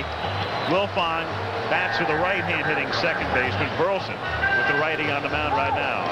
Done very well against Stanley through his career, as Mock, I'm sure, knows very well. 0-1. A lot of managers, of course, the first guy you talk about, I going way back, was Earl Weaver. Used to have the computer readout, and then Davey Johnson 2 years ago on the cover of the Mets information guide, a computer and Davey. There's a chopper toward the middle and through off Barrett's glove. Being waved in is White. Pettis goes to third. Wilfong to second.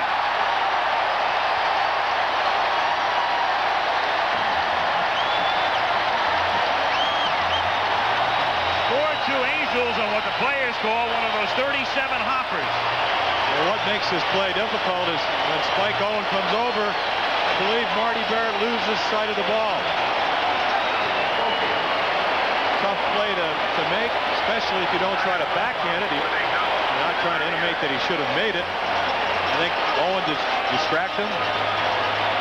As well as the ball goes into center field.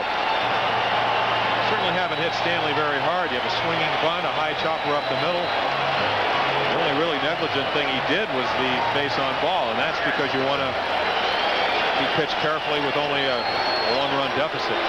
Turned out you could be in a big inning situation. Now with first base open, they have to walk Schofield to try to set up a double play so they can play the infield halfway with Downing coming to the plate. The Angels also benefiting in the last instance from having a couple of guys who could be on a relay team on the bases with White at second and Pettis at first. So White scores, Pettis is at third. Wilfong is at second. And Schofield now at first, and Brian Downing comes to the plate. He's walked and flied to center twice.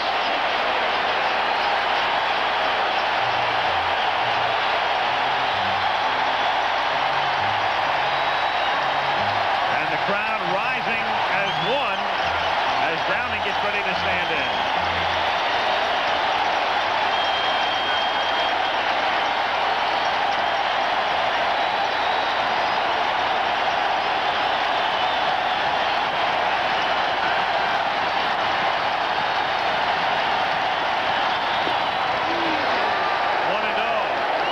He'll take one for the club again here if he has to.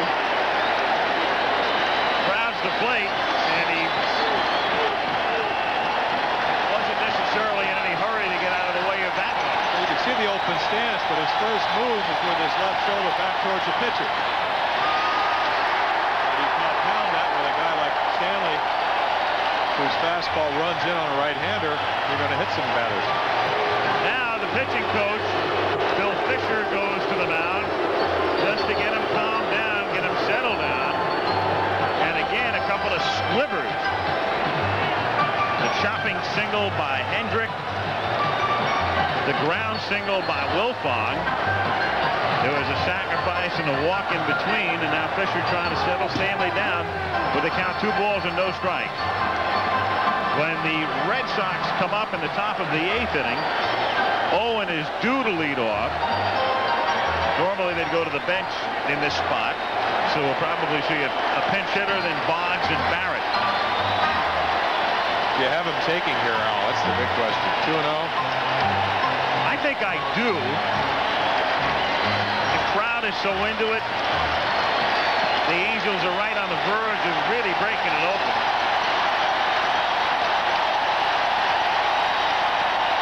They let him swing, and he lifts it to shallow center. Henderson comes racing in and makes the catch. Pettis tags, and the throw is offline. 5-2.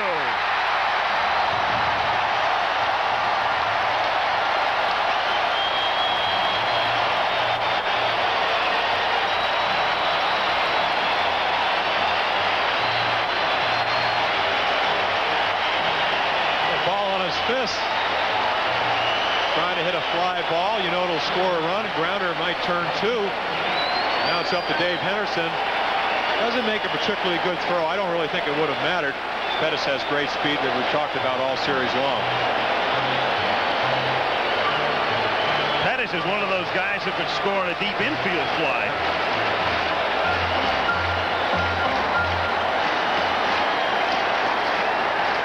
The Sensei now with runners at first and second. 2 down. 3-run Angel lead. They appeal at third. No. Red Sox hopeful at third base on fire. McCoy would give them the call, contending that Pettis had left a little early. Fat chance of that call being made in these circumstances.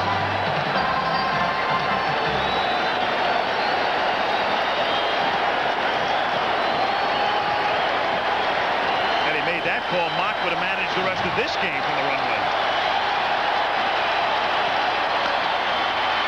Nice stop by Boggs from his knees to Barrett for the force.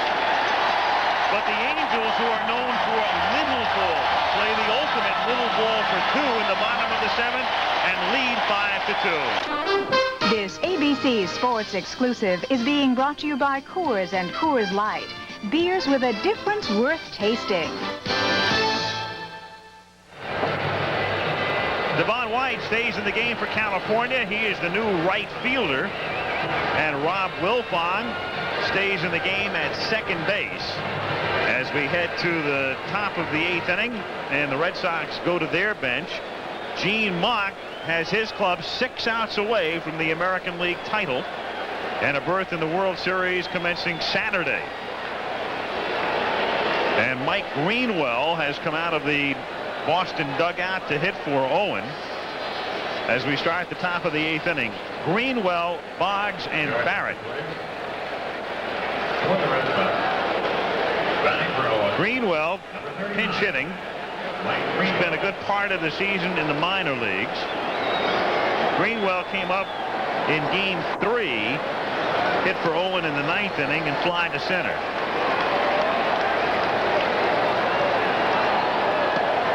Witt missing away, ball 1. 1-0. Good looking young hitter. About 18 home runs down in Pawtucket. Good hitting ballpark. Walt Riddick, the batting coach, feels he'll right now 280 with about 15 home runs. Into right center for a base hit and maybe more. Cut off by Pettis, and Greenwell stops it first with a long single. A case there of maybe being a little too conservative. He knows it's a real key situation. And the ball hit very deep to right center field and cut off by Pettis, but he didn't want to take a chance. That's exactly right. He's thinking 3-run deficit. Why take a chance? It's like getting thrown out at third, leading off the inning with a double. And Ed Romero comes in to run for him. Not that Greenwell is that slow, but Romero's going to come into the game anyway as the new shortstop, and he's faster than Greenwell, so you might as well pinch run for him here. Boggs is the batter. Boggs is 1 for 3. 1-0 the count. That's exactly why they bring a runner in like that, but what if he pulls a muscle? Running for Greenwell. And then you have to bring a Dave Stapleton. Probably put him at second, put Barrett at shortstop. Of course, you do these things when you're trailing, hoping that they'll turn out in a positive way. Boggs lays off the pitch, and the count 2-0.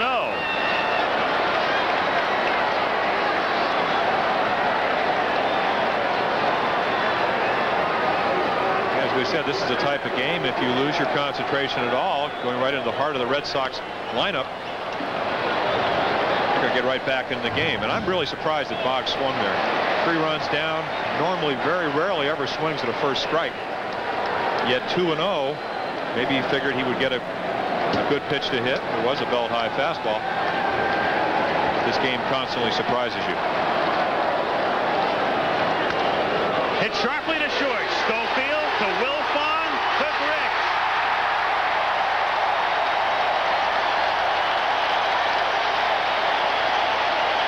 And what if Greenwell had gone to second base on that long single? Then there's no double play, obviously. A perfect double play ball. Schofield right in front of it. Wilfong just came in. Over to Grich. Perfect. I mean, if you're going to talk about the tailor-made double play ball, hit by a guy that hurt his ankle the night before, can't run as well, hit sharply to one of the best fielding shortstops in the American League. Easy double play. Barrett has been silenced today. He is 0 for 3. Takes a strike. It is really an excruciating period of time right now for the Red Sox. What happened last night and what's taking place right now. And most excruciating of all for that man, John McNamara.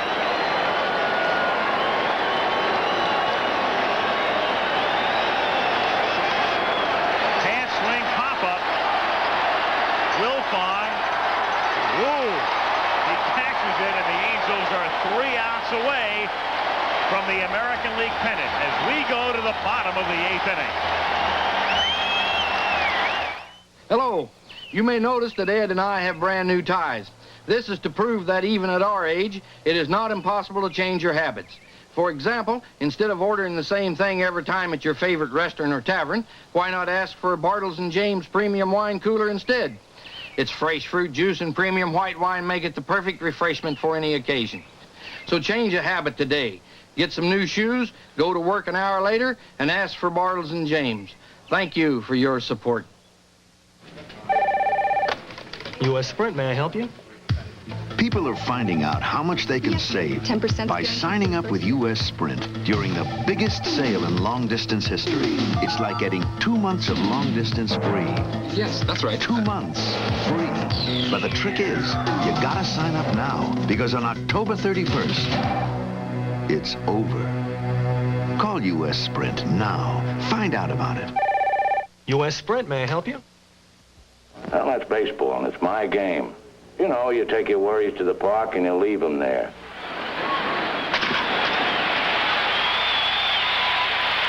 You yell like crazy for your guys. Good for your lungs. The hot dog at the game beats roast beef at the Ritz. See your own national game beautifully played. Let's all go out to the ball game as often as we can get away next season. For my dough, that's living. The preceding message was furnished by Major League Baseball. Tuesday. Okay, boys, here we go. Are you looking for a little touch of class? Come on, it's in my bedroom. Maddie's bedroom, the final frontier. Well, knock yourself out. For future reference, I really like this. Fine, you can borrow it any time. Try moonlighting. Then. We made a deal.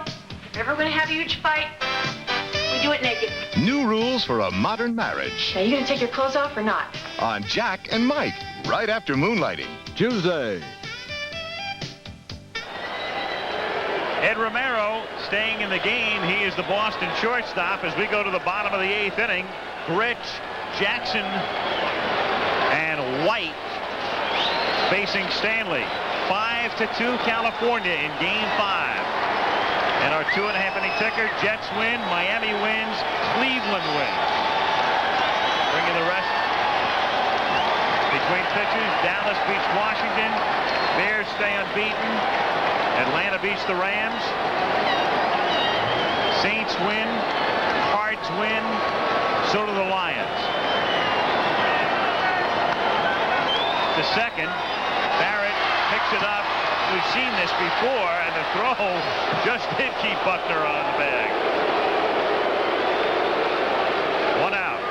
Other scores. Seattle leading the Raiders 14-0. Giants 7-3 over the Eagles. San Francisco by 3 over Minnesota. Denver by 3 over San Diego in the second. Reggie 1 for 3.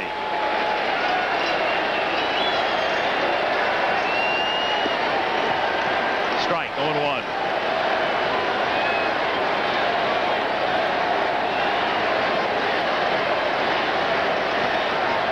What do you think the premium is on the policy for Reggie's World Series ring? He's 3 outs away from another.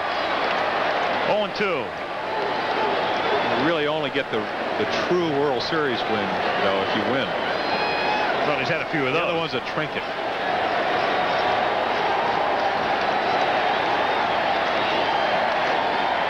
Still 0-2.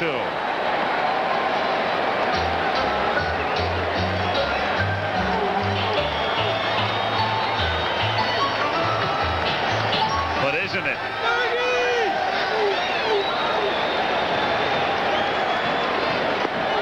And called strike 3, and no protest from Reg.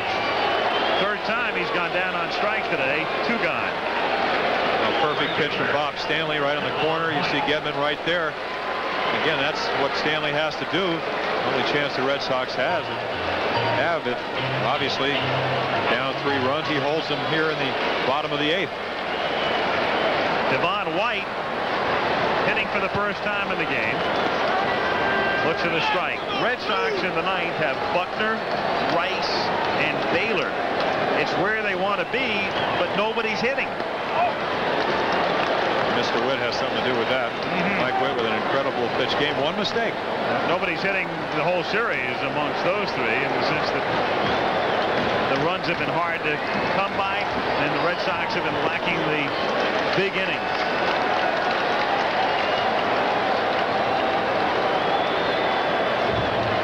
Two and 1.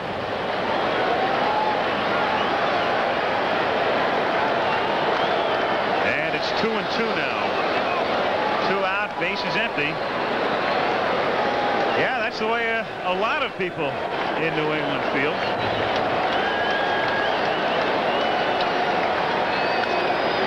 Toward the middle, base hit.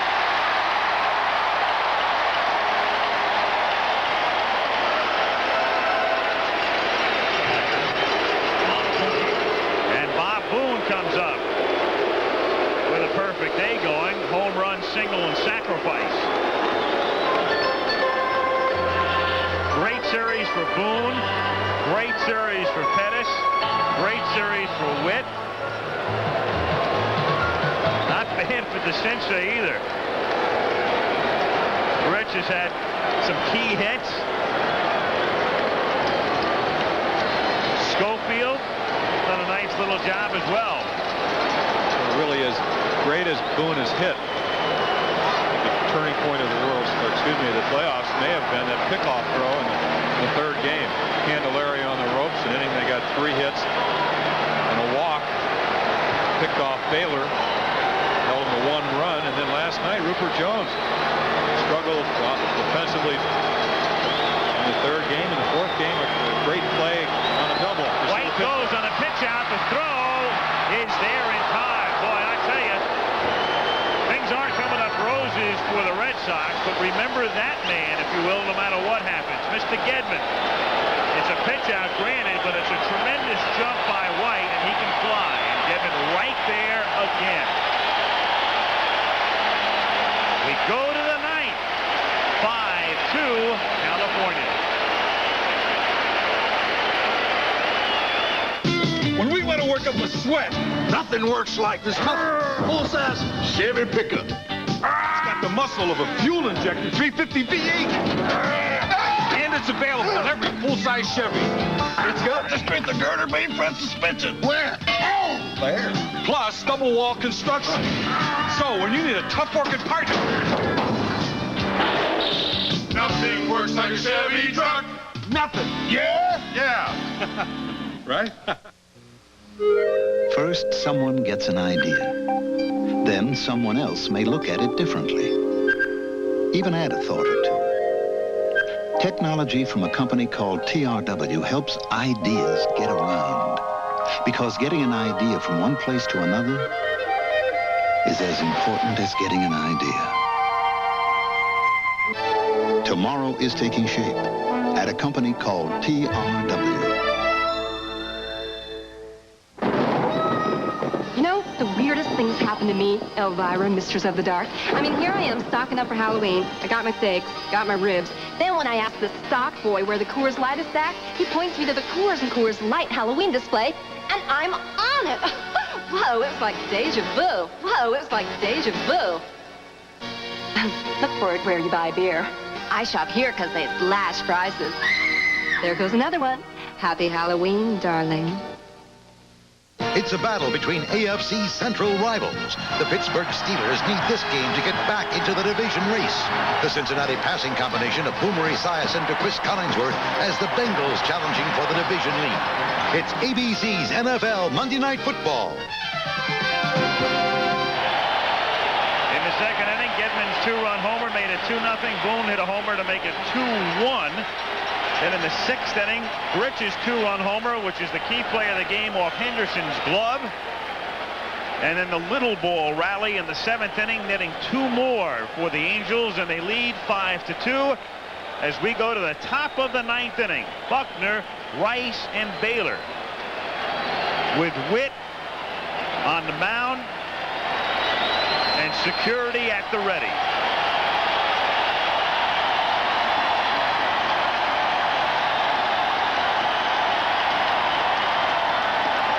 One and 0 the count. Lisa Witt. Hopeful her man can do it again. For him to do it again, he's going to have to throw strikes. I would assume that Boston would be taking something that Buckner doesn't do very often. You see him right there. Do something to distract with. A lot of times it's more difficult to throw a strike when you know they're not swinging than when you know they are. Start aiming the ball, doing things that you don't normally do, and you get out of rhythm. 2-1.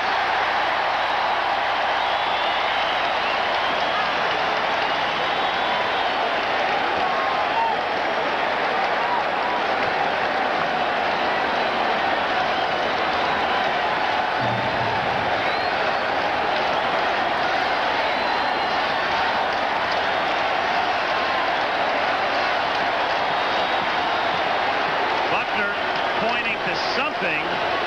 Well, I thought he was pointing to the outfield. He wants the plate umpire Rowe to take a look at the ball and gets it thrown out of the game.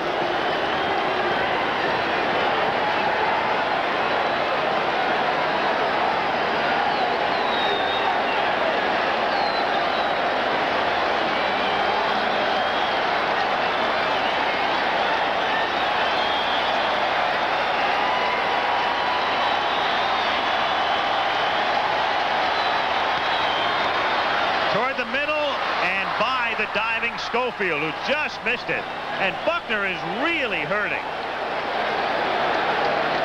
I mean, that's hobble with a capital H down to first base, and they're going to have to pinch run for him, and Dave Stapleton's coming out of the dugout. Another look.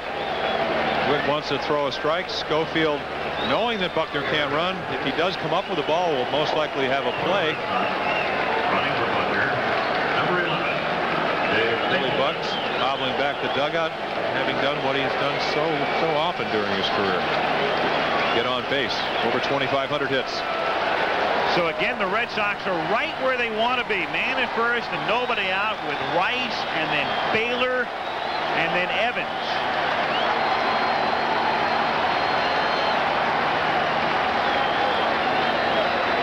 But they need the clutch hits, and it's something that hasn't happened in the series.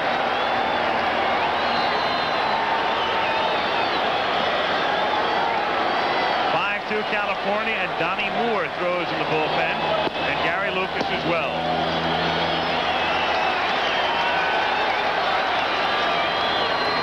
Foul back, 0-1.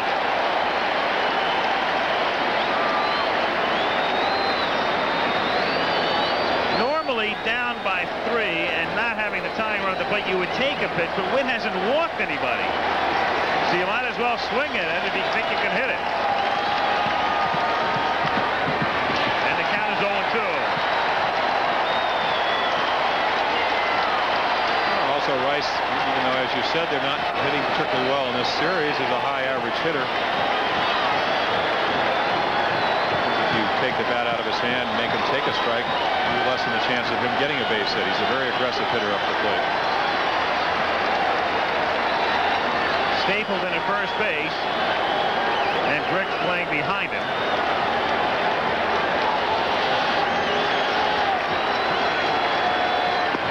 Called strike 3. What a great pitch. So great, in fact, there's no beef from Rice. Again, you've seen the curveball all afternoon. Look where this pitch is. Right on the corner. You see Jim lean over. Doesn't even offer. Baylor now, 0 for 3.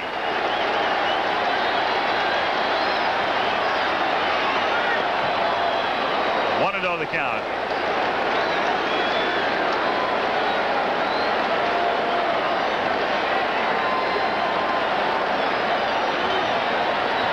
The Angels 2 outs away, and of course they could get both of them on a ground ball.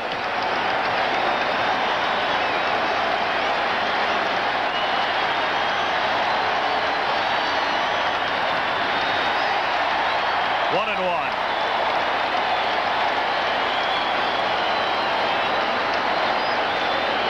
Well, that's what you're hoping for if you're in the Red Sox dugout. You want a base hit, but if you do make an out, you want it not to be a grounder for a double play. Keep the inning alive.